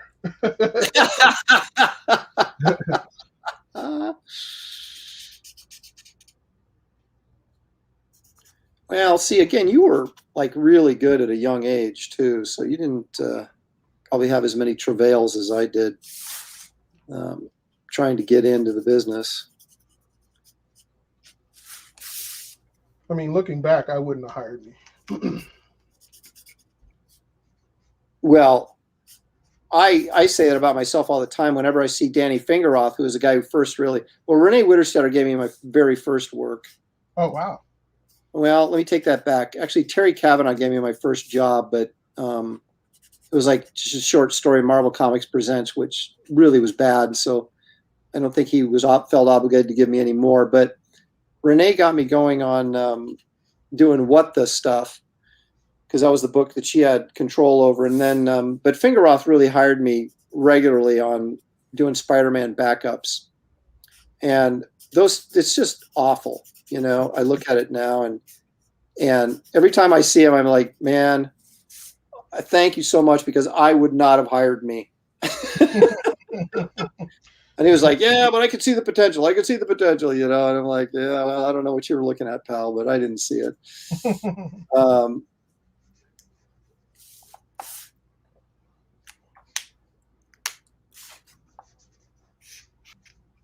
But it's funny. You have to you almost have to do it professionally to work through your issues and to get good, you know? For sure. I mean, the 'Cause it's fantasy tough. is that to be the way you want to be before you get in, so you don't have to ever go back and go, you know. Right. You know, but you don't know that when you're young. You just want to just get in. It's like, yeah, I made it. Yeah. And then Made it's all this embarrassing artwork, you know? I mean, I tried to burn all the stuff I did it, but I keep finding people saying, hey, look at, will you autograph this? I'm like, damn it, you know. Another one.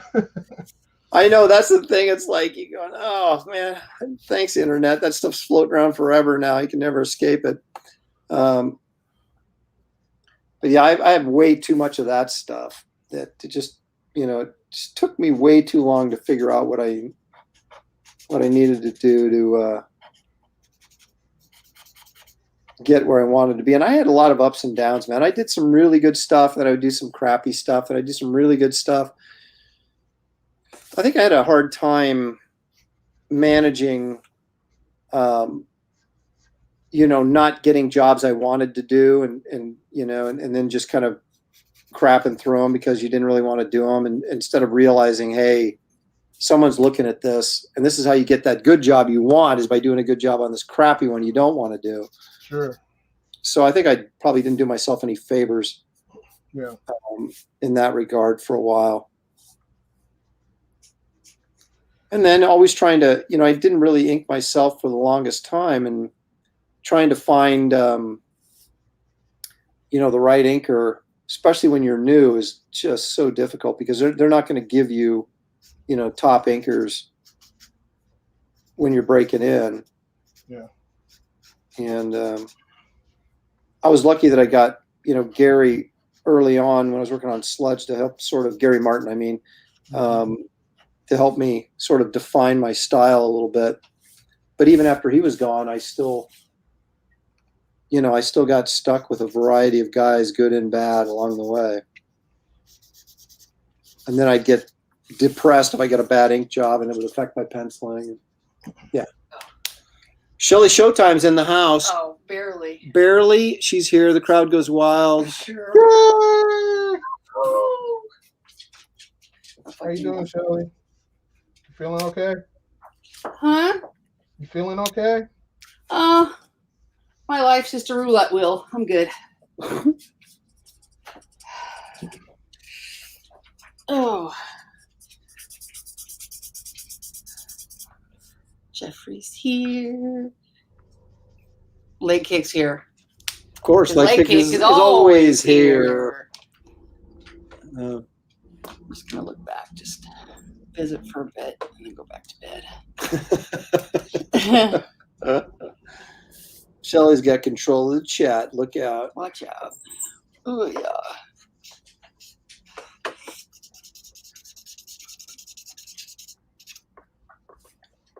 Really read it though. Some new names on there I haven't seen, it looks like. Yeah, we always get a couple of people that come in that. Nice. Super cool. All right, who's winning so far? Well, Is he in your head? it depends. No, actually, I'm doing a really good job for a change. I'm not choking under See the how pressure. he's hyping himself up? Yeah. Hey. Oh man, he was listening to all sorts of motivational things today. You know, a little Rocky and.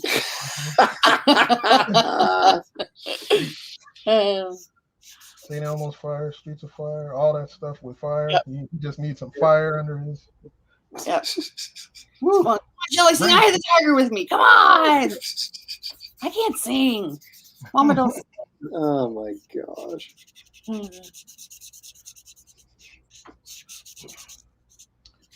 I believe every bit of that too. Yeah, that's the thing.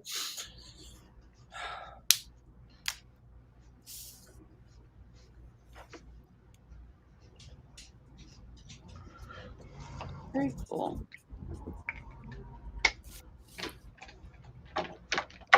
I think we're actually both going to be done about the same time here. The question, so I guess we have room to put do a little bit of extra work on these if you want. Oh, hi Jeffrey. Hi Lageek. How can Shelly's life be bad? She's married to a comic book artist. Well, let me tell you. That's why. Where would you like to start on the list? Oh man. Aaron's going, Shelly, go back to bed. Yeah. It's gonna get ugly quick. Vertigo makes her grouchy. No. There's really good things. And then some things that are frustrating. But not Aaron's fault. It is what it is. It's all Aaron's fault. Yep. Well, me having a math degree and then never being able to solve for X, you know, like, oh, do we know how much money we have coming in? No. Do we ever make a budget? No. You know, little things like that. And yet here we are. Here we are. So it's all good. I'm learning to adapt after 30 years. 30 years. Yeah. Just takes me a little while.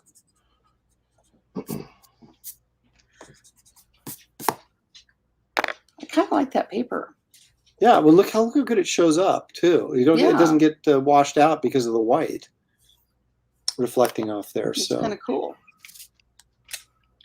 David's feeling the pressure, man. Look at he's like hunched over his drawing so no one can see it because he's like he knows that it can't measure up. Uh-huh. Aaron's nightmare. That's good stuff. Watch good stuff.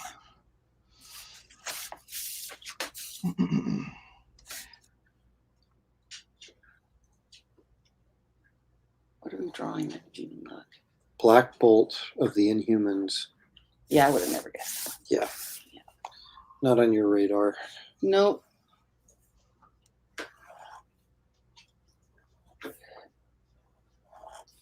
Ooh. But you did miss a special Stan Lee Precious Moments. So. Oh, bummer. Luckily, I'll know where to find it later. Just in case. Yeah, in case you can find it. Oh, you have to step away, and then the real host, Shelly, is on. What? No. Where's that at? Angelo. I had to step away to take. Oh, let's see. I had to step away to take a phone call. What did I miss? Apparently, the real host, Shelly, is on. There you go. You That's- asked for it. You asked for it. And you got it. Oh, man. Oh, look at this. See, Joe's in my corner. Joe Bernardo. Aaron Speed Lopresti is killing you, bro, Hawk. Oh, baby. that's coming from the crowd, man. Yeah, Now- yeah. Feeling the pressure. And yes, I am putting color on it right now because See? Cheater. no, you can do it. No one's stopping you. Cheater. Get it. I need money to pay for the wedding. Oh. Well, Actually, it's not our responsibility. luckily, yeah. Well, what pay for the rehearsal dinner? Yeah. And I'm We're sure going to we'll- McDonald's for the rehearsal dinner. Taco Bell. That's right. No. And then I'm sure there'll be other things that we'll pitch in for. I'm saving money for our daughter's wedding. That's what's going to kill Oh us. Lord, she's already planning it. She's in this wedding mode now. I want to get engaged. Yeah, no. It's like graduate first, then we'll talk.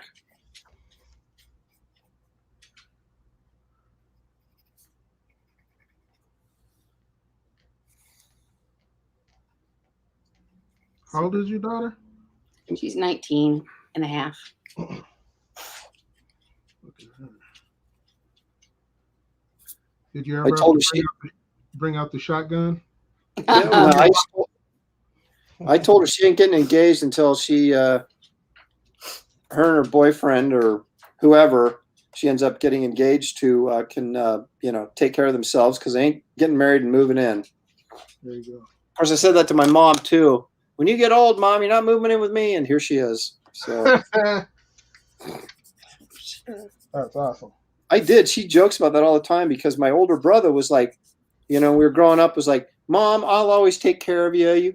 You can count on me. And I'd say, yeah, Mom, I'll help take care of you, but you ain't living with me. And I'm the one who's got her and taking care of her. Actually, she's taking care of us. Yeah. She doesn't need taken care of yet. She's only going to be 90, I'm sure. Yeah. Tell her to get down there and make some breakfast. Sorry, quit your complaining, Mom, and go Quit limping. quit limping and go down there and wash those dishes. No, not really, people. No, not really. She does still do the dishes. I keep telling her, Mom, you just know. leave them. I got to do them. Sometimes I beat her to it, and then, but yeah, not lately. But there's some good. Aaron, you sure David isn't slow hawk? Oh, did you see that? Boom. Aaron, you sure David isn't slow hawk? Woo! I'm going to give him an ovation for that. That's Oh, they changed it. that's the kind of, I know, it takes me forever to scroll down and find this stuff now.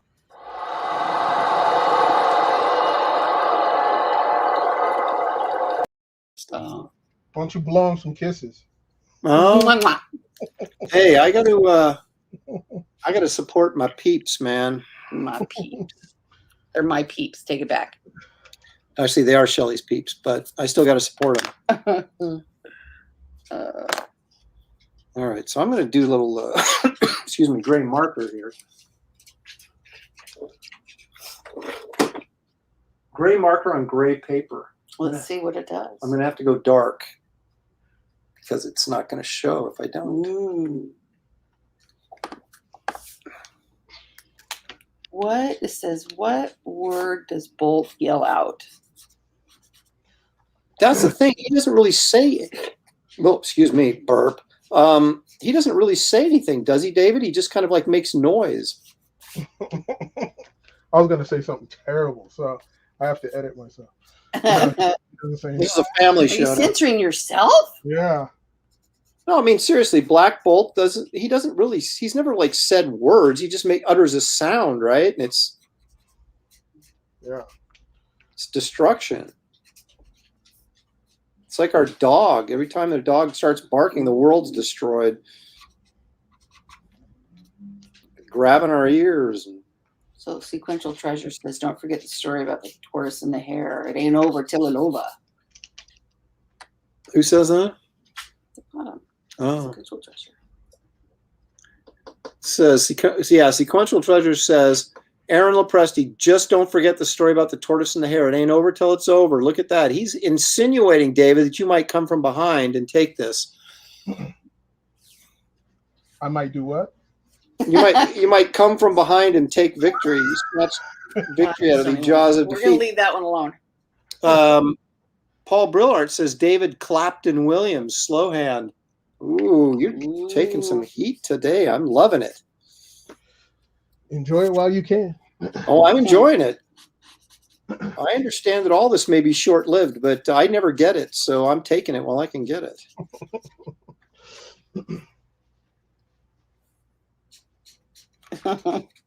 Imagine if Black Bolt farts. I think it has to come out of his mouth, or it doesn't Light his own count. on fire. The world would burn. Yeah. So my daughter goes to the vintage collectibles store, which is her favorite store, and gets Foghat Live from 1978. She's nuts. I raised that girl on quality classic rock and roll. Oh, Lord. Oh, hey. Foghat. Lonesome Dave Peverett, the lead singer. You know why they call him Lonesome Dave, Shelley? Because he's ugly? I Because don't he, know. because he used to sing the blues. That's why. Oh. Lonesome Dave Peverett. He, of course, died of pancreatic cancer. So Oh, that's he's too no bad. longer I feel with bad us. now. I said he was Yeah. ugly. Oh. Oh. Oh my gosh, Joe Bernardo's bringing it, man. He said, David, even the 16th chapel was painted faster. Mm-hmm. Mm-hmm. But it was a masterpiece, right? That's Ooh, right. there you go. And I believe it was the Sistine Chapel, not That's the what I 16th But chapel. Same thing. Ah, Well, we'll go with it. oh though. no, you can't get away with that crap. Oh my goodness. We'll just go with it. Oh,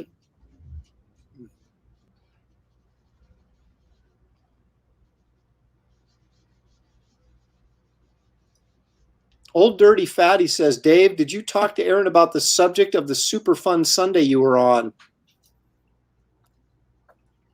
What was that? I don't know. I don't know if we want to know. Watch it, Old Dirty Fatty. This is a clean program, so I don't know what you're getting at, but be careful now.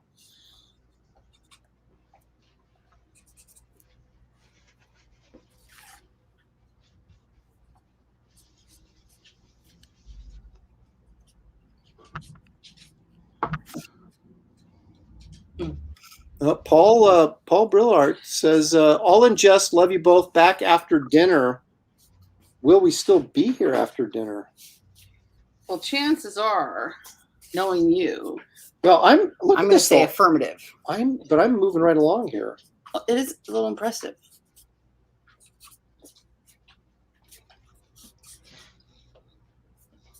So, Dave, I'm sure he shared that our son got engaged on Friday. Yep. Congrats. Phew. I know we all had this thought like, oh, what if? But she says no. As if, right? Well, There's no way that would happen. especially with that ring. Oh my gosh, Holy cow. that was a heck of a ring. Well, it's just a good thing I went with him. Who knows what she would have ended up with if you went? Yeah. That's true. I would have said, Duh, come on, smaller. You would have got one of those candy rings. The big sucker on it. Yep. No. He went in mind with a budget. But yeah. Well, that stuff goes out the window pretty quickly sometimes, or all the time. Yeah, he blew that one big time. But he's an engineer, so you know. Well, he was flying high because he just got a huge raise. Oh, relative, huge. Yeah. No, it was really good. And I'm having to work really hard to keep my income ahead of his right now, and that you never want your kid to pass you. Well, it depends. As we get older, we certainly wouldn't mind. Well, yeah. You always want your kids to do better than you. Yes, that is true, but not right now. Whole whopping 28. That's right. It was like when I was 28, I think I was making $20,000 a year. No, you Doing didn't an better than artist. that. Huh? You were doing better than that. Uh, 28? yeah, when we got 28. married, I didn't get those like Marvel royalties till after we were married. Oh, And you were pregnant with Josh, so I was 29, I think. you were 29? Yeah. Well, we had Josh. Yeah, I was 28 when we got married. I don't know. Math major can't keep up. Apparently not. I grew a potato. And Shelley Showtime, take my kids back to school shopping next year. I'll pay for shoes if I don't have to go again. So this, gosh, it's tempting to get some shoes. But I'll have you know, I hate shopping. Isn't that weird? Well, I hate shopping in person. Yeah, you hate shopping in person. You love shopping online. Yes. Let's be it's honest. just so easy. And they bring it to you, and then I sometimes forget what I ordered. So when I open it, it's like, I know all these boxes show up, and I'm like, what is this? She goes, I don't know. yeah, I don't remember. That's fine. Well, back in the day when I started having trouble sleeping, and then I tried taking Ambien, and I would shop in my sleep. Oh my online. gosh. Some guy showed up at our door with 6 cell phones. I'm like, what? No, you Yes, lie. that is true, Shelley. I ordered one. No, there was multiple cell phones. What? There was multiple cell phones. Oh, he's lying. And I was like, He's older than me. He's losing it. I don't know. No, I did order my daughter a cell phone when she was like 7, maybe. There were multiple And- cell phones this guy and- showed up with. I thought I dreamt it, and I thought it was so funny because I would never have gotten a 7-year-old a cell phone. And Yep. then we had an email later saying that, thank you for your order. And I was like, what? And a huge box showed up from Kohl's. And he said, I asked him, I said, I can't believe I did. He goes, you were stumbling kind of into the studio, and I asked you what you need, and you said, I need my credit card. I'm like, and that didn't concern you at all. Like, no memory of. Well, I didn't know she was like How did I even like know my sleep shopping. I mean, how could I know that? Oh, hot potato. Yeah, Ambien. I slept great, but apparently the shopping in my sleep was not a great side effect to have. Yes. But there's people, I guess, driving on it, and yeah, horrible. Hey, I have a list that I want you to get for me next time you go to sleep. Okay, Aaron got that $1,000 page. No, No, you were completely. I was coherent and all. Yeah, if I can find something to help me sleep, that would be fantastic. But right now, I'm just taking a handful of Benadryl. and listening to Foghat Live. Yeah, no. You know, you have no right to make fun of Foghat when you listen to Rat. Don't Yeah, forget Cinderella. and Cinderella and any other hair Poison band. and Yeah, exactly. right, yeah. Ambien made people do some weird stuff. Now I'm going in with the David Williams Presto highlighter. That's horrible. I wouldn't take it either. What? The melatonin, I can't do. It makes my restless leg hurt really bad. So, you used to listen to rap. Yeah, man. Those 80s hair bands were awesome.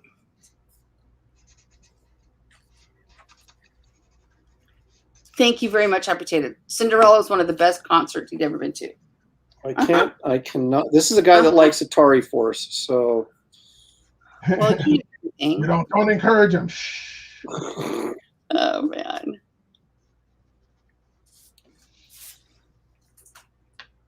Husker. Who's chewing up the plastic bag? David, I got to tell you, man, this Presto whiteout gun thing you hooked me up with, this is the greatest thing ever. Isn't it? Yes.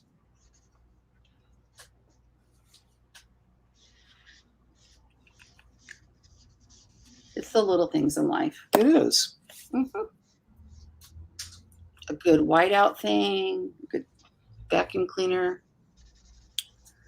Wow, Extreme Cinderella and David Lee Roth in one. I did like David Lee Roth too, although I don't know Extreme. Does that make me like?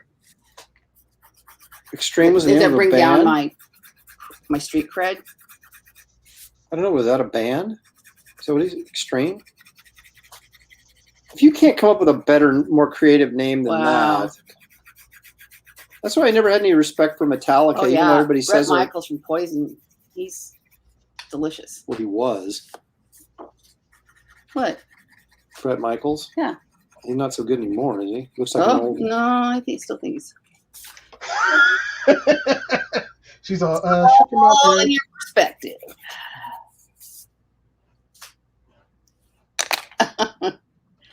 Uh,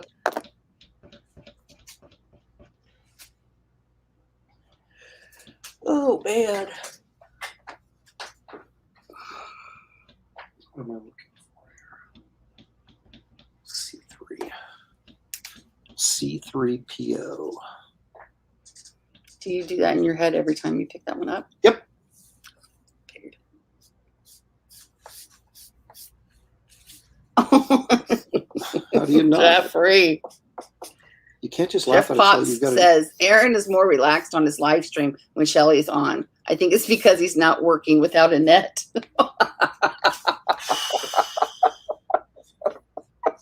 Hey Jeff, Oh. try working without this. Oh my gosh, that's awesome. See, whenever I'm feeling bad, I'll just come in here and,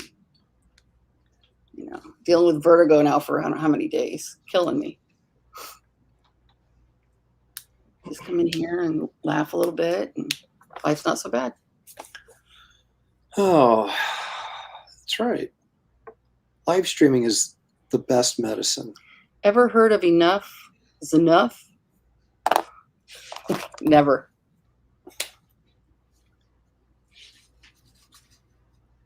If you guys demand new methods of punishment, I'll come up with something. Mr. Creative. We need to have another pie episode. We do. We ate enough crap this weekend. I know, Oh. but I mean, I'm not saying like tomorrow. I'm Okay, just good. saying, My blood sugar won't be coming down for quite a while.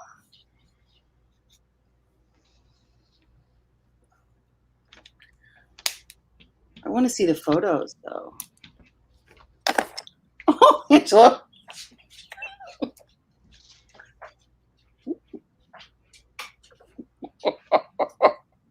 We all stop yawning when you step in, Shelley. Oh.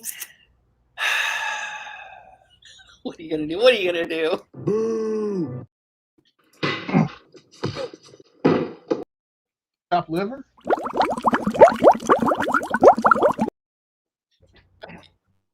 And now for something completely different. Help! Help! I'm being repressed! There. I gave you the whole gamut. I've had it. Right. I have had it. All right. Oh, I gotta that's so do. funny. I gotta do some like screaming Although lines. that's when here.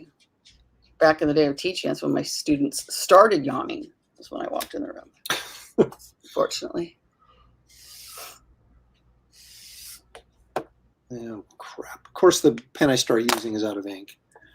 Well, It's so typical. another. What is it? It's a C3. You know. Oh, we don't have extra new C's.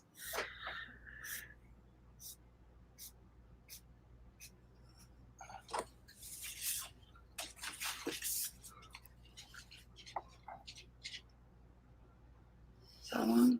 Almost 2 hours. That's too bad for you. Did you preview your latest movie? I did. Yeah. Not much of a reaction either way. So Oh, well, we'll see. people get they're just not the same when you're not here. Oh, that's so sweet.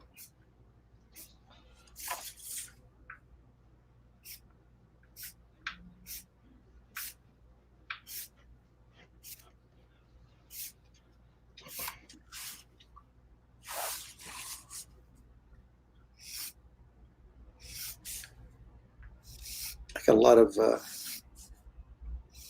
concentration going on here doing these long I straight know. It's like lines. I was just thinking. I don't think there's been that much length of quiet on your show ever. Oops. David, you're awfully quiet today. I'm screaming on the inside.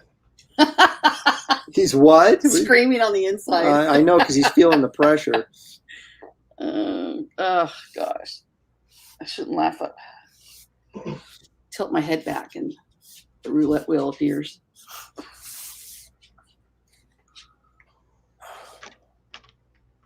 Nice.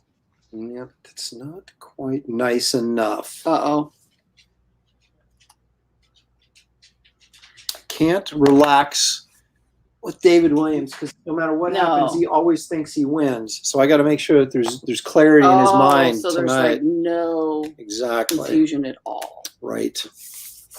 Nothing left to cheat.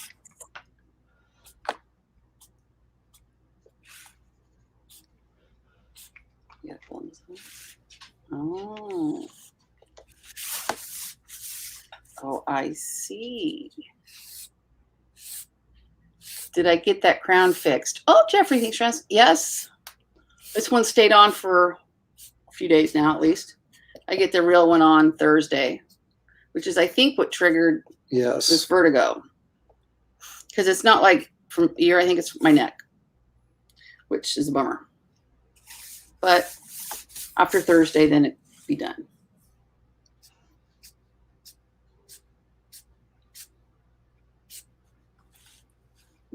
I see. Well, David's is nice. I'm not gonna, I always give David credit for, showing up, but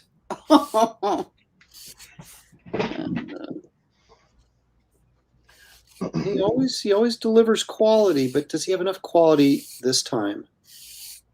I don't know. I don't know if he does.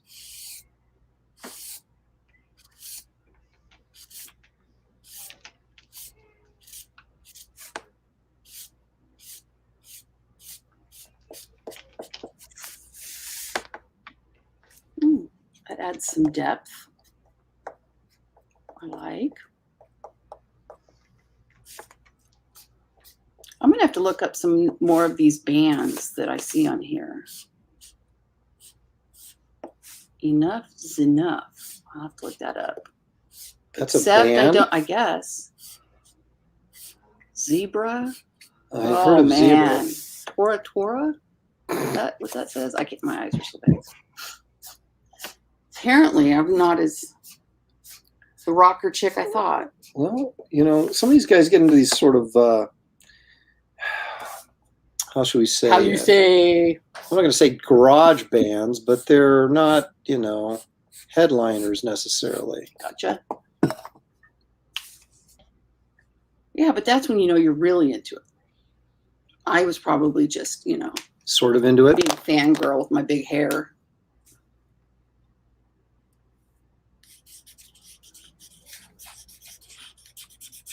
Why did I pick up another? So, David, we have a question. What kind of drafting table is that? A big ass one. Hey, is that a brand? Yeah. Is that capital B, capital A, or just one word?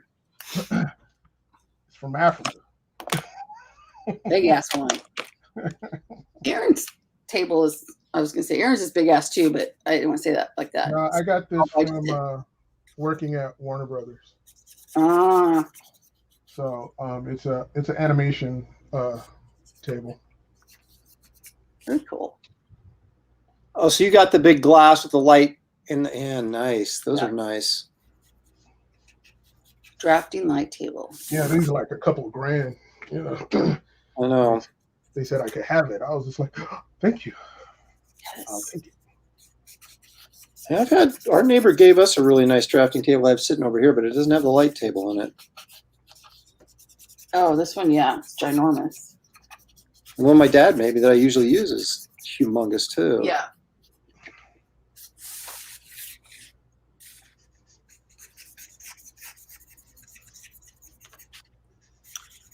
I always learn so much. I come sit in. Guess who's done? Let me guess. Oh, well, see, I was done, but I was adding more to Nah. kind I You win. You sure you want to say you're done with that? Yep. You sure?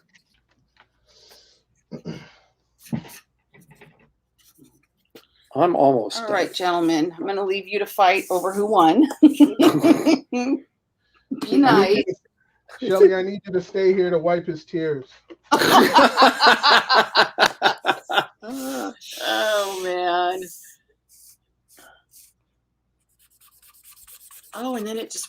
That's brilliant. Look at how clean he's being. Is the rest of your studio clean, David? Nope. Yeah, no. This is, well, it's not as bad as it has been in the past, but It's pretty bad though.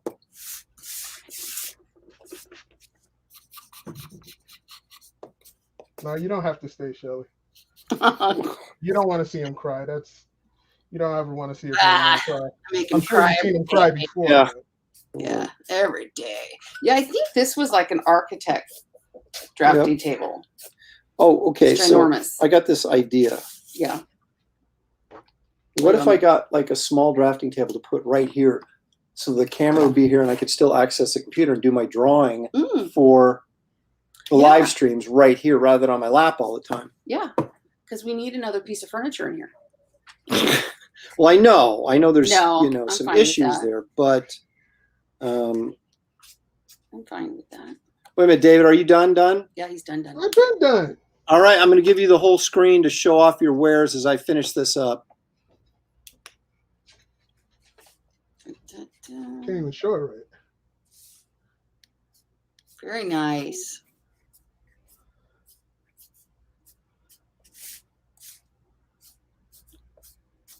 That's passable. It's good. Uh-huh. Uh-huh. Mm-hmm. Don't try to downplay it. Nice.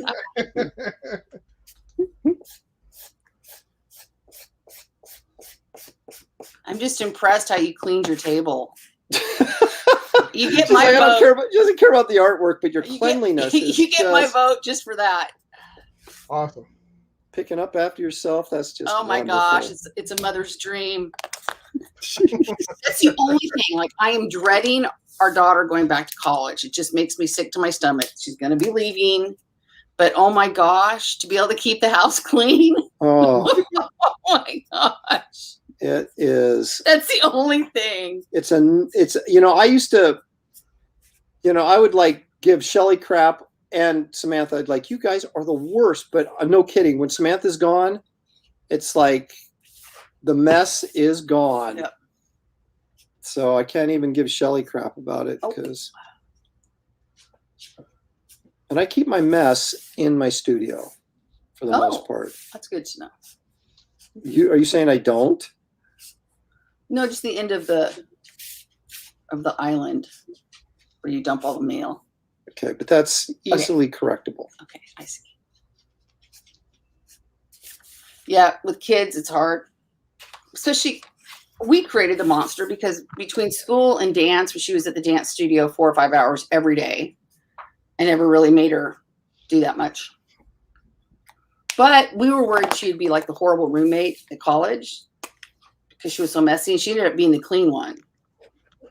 It's true. So I guess that's Well, it's like that old saying is you don't care how your kids act at home as long as they act good out in public. well, at home is where they feel the safest, so they're going to act out. Your daughter left back to school last week. You're still cleaning up. Yeah, it's going to be that way, especially her room because we haven't seen her floor all summer. I just keep Oh the my door gosh. closed. So I just cannot. I just can't. All right, so David did get done before me, but not much. I'm almost done. But Aaron's cheating by adding color. I'm cheating by doing what? Adding color. Okay, so it took me 5 minutes longer to finish this because I added color.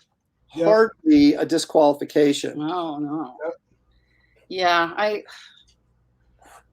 We were supposed to be doing ebony and ivory art, and we did ebony and ivory artists. So you cheated. Oh, man. Well, no, well, I guess that wouldn't make sense. I had a joke there, but then after I caught myself going, that's not even funny. That doesn't even work. So I'm not it's gonna say even it. funny. It doesn't even work. So don't say it. So just give me the trophy, man. Soccer Potato wants to know if before he votes, if the loser would sell him his piece at a bargain. 'Cause it's the losing piece. Aaron doesn't like to sell his stuff at a bargain. Oh no. No, David, he's not going to give you a discount on his losing. Nah, you can't flip it now. I already used the joke. You guys should just meet up behind the 7-Eleven and settle this. No. Gonna throw hands. Oh, the white, yeah. Doesn't that way really better. doesn't that Yeah. make it cool? And I have to give David credit for turning me on to this. So it's like even when I beat him like I'm doing right now, I can't take full credit because he turned me on to some of this Yeah, stuff. and I helped you with your You artwork. don't so I say get turn even you more on. points. Don't say that. I helped you with your artwork, so it gives me You more points. inspired him. You gave him.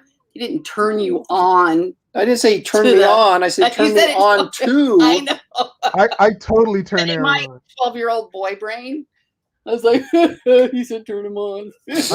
I totally turn Aaron on. Grow up, Shelly. Jeez. Oh my gosh. All right. I always say it inside. I'm like, part of my brain's a 12-year-old boy. All right, everybody. Here we go. Dun, dun. Well, you need to do your full screen. I'm going to. Okay. I got him going up there. Man, don't make me. Okay, take a look at the winner. And I he's gotta yelling, pull I it. win. He's at the wiener. No. We don't See, look at that's that stuff here. that's pretty awesome right there. Let's take a look at second place now. There it is. It's nice. It's a nice It's second nice. place drawing. I don't know. He's Look got at a the big old power. signature on there, though. Look at the dynamism. Oh my goodness. You know you I can't. like the signature, how you did it like that. Yeah, Look at that. no, the Look at pose the- is look at good. the- Dave, you always bring a look at good pose. Look at the Not- power coming off of him. Ah. Oh, the sound effects. Best. Oh, wait a minute. Sequential Treasure says David wins just because he included some Kirby crackle. Bow. That's these black spots. What? Those black spots right there. That's a. Oh, That's called Kirby crackle, energy crackle. I see. win. See, I learned something new. Now, wait a minute, Vic. Wait a minute. Vic says your Black Adam doesn't look quite right, like he's feigning a scream. He's referring to mine, of course, and so then I refer to. Who's Black Adam? We didn't draw Black Adam. Yeah, I know he's trying to be funny. So Let's see what he. there you go. There you go. You're getting bonus points for the crackle. That means I got to go in and add crackle to mine now. Nah, it's too late now. You said yours was done. No, I didn't. Yes, you did. Yes, No, I didn't. well, yes, you did. Oh, crackle. He's all snap, crackle, pop, pop, pop. You see, you're adding more crackle too. So Oh, it's a crackle fest. I'm only darkening the crackle I already had. uh-huh. Crackle, crackle. Woo! Look at that crackle. It's all over the place. All right, so let's take a look Aaron- again. Aaron's Second smoking place. crackle. Aaron's No. smoking crackle. And he thinks he won. Let's take a look again. Second place, first place. Oh my god. Let's take again. Second, first, second, Loser. first. George looks like he's crapping out lightning. Well, you know, a little bit of energy. You gotta have some skills, right? That's right. One He of them. sneezed too hard. There you go.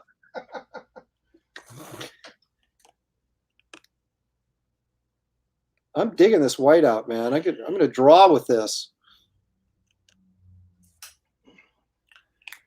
All right. Crackle, crackle. Let's see. Aaron looks like it could be a graphic novel cover. Mm. Love that. Yeah. All right. Either way, the victor will now have an asterisk next to it. That's right, because now there's been multiple cheating. Apparently, after we both said we were done, people went in. We went in and Yeah. worked. Yeah. Uh, It's wind aided. let's like a track. see. Joe, I'm not gonna put up your bathroom humor. But the 12-year-old boy in my brain thinks it's funny. Yeah, Shelly's laughing though. So What was that? Oh, and how about this? Leader of the Inhumans, Black Bolt. Gene Simmons was inspired by this character. That's how Kiss came to be. How about that? Yep, Oh. yep. That's Rock true. and roll humor for our little rock and roll history for you. Oh, David's is really kick butt, but with the ASS. How about that? I'm just sure. He reminds me of the old Joe Jusko Marvel Masterpiece cards. I love it. That's from me, I think. That's me. Oh, I'm close. So I think we got, the thing is here, this is probably, if you combine both pieces, this is probably the best effort both of us have put out at the same time. This is the kind of, it goes to a decision. There's no knockdowns in this one. This goes to a judge's decision. Well, at the Olympics, the men high jumpers shared the gold medal. Did they? Yes. I don't know if I can do that or not. From different countries. It was a beautiful moment with friends. It's a beautiful moment.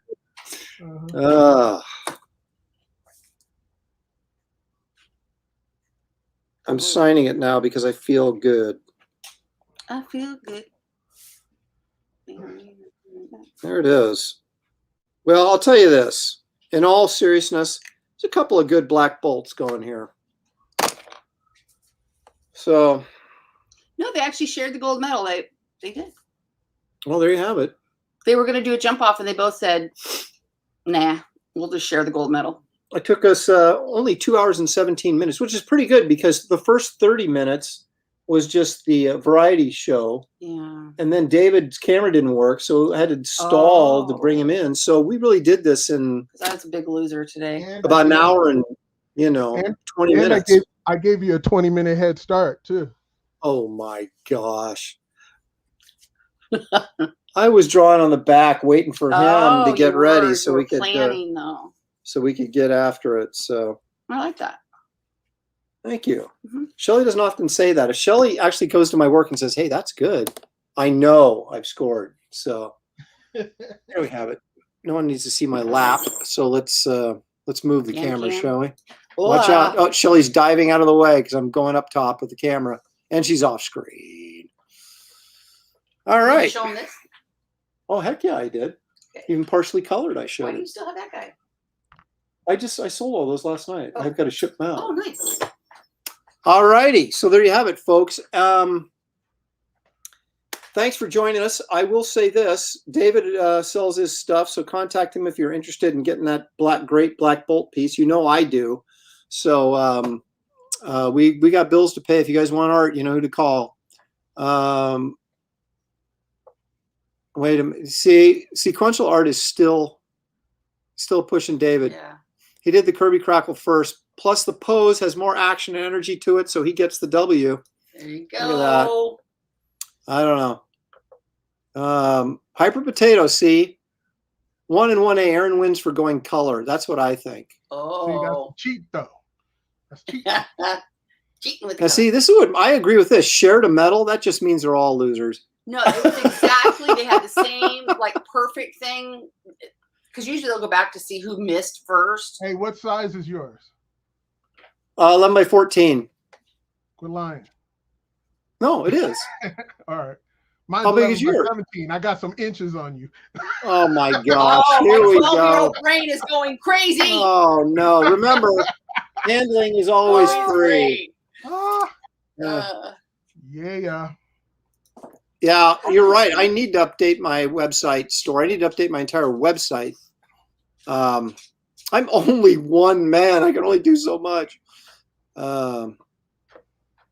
Old man likes mine because it's on model. David's Black Bolt makes me more curious as to how he'd draw the rest of the Inhumans. Interesting. Okay. So anyway, let me remind everybody before we tune out for good that check out my Wraith of God campaign, if you would, please, and #1 sign up. trending. Yeah, it is. It's the #1 graphic novel, #1 trending graphic novel on Indiegogo right now, and has been for a while. So get in there, sign up so you can get that limited edition trading card that I am working on right now. Here it is again. So I'm working on that right now. I know it looks just like a bunch of black ink, but there's actually stuff going on there. And so go there, sign up, put your email in there, and you get access when you order to this limited edition playing card. If you don't sign up before you order, you don't get the playing cards or the trading cards. So make sure you do that. David Williams, of course, is working on the spectacular Bass Reeves comic from what's the name of that company again? Allegiance Arts. Allegiance. Those are available in Walmart and on eBay for more money if you want to go that route. So And ReaderLink, David's- you could get them through What's that? ReaderLink. You could get them through ReaderLink as well. okay, there you go. How about that? So David, thank you for joining us. It was a blast. This was the best match yet. So I think they can only get bigger and badder from here. So Good job, boys. all right, everybody. Thank you. Enjoy the rest of your evening. And we will see you next time. Always bet on black.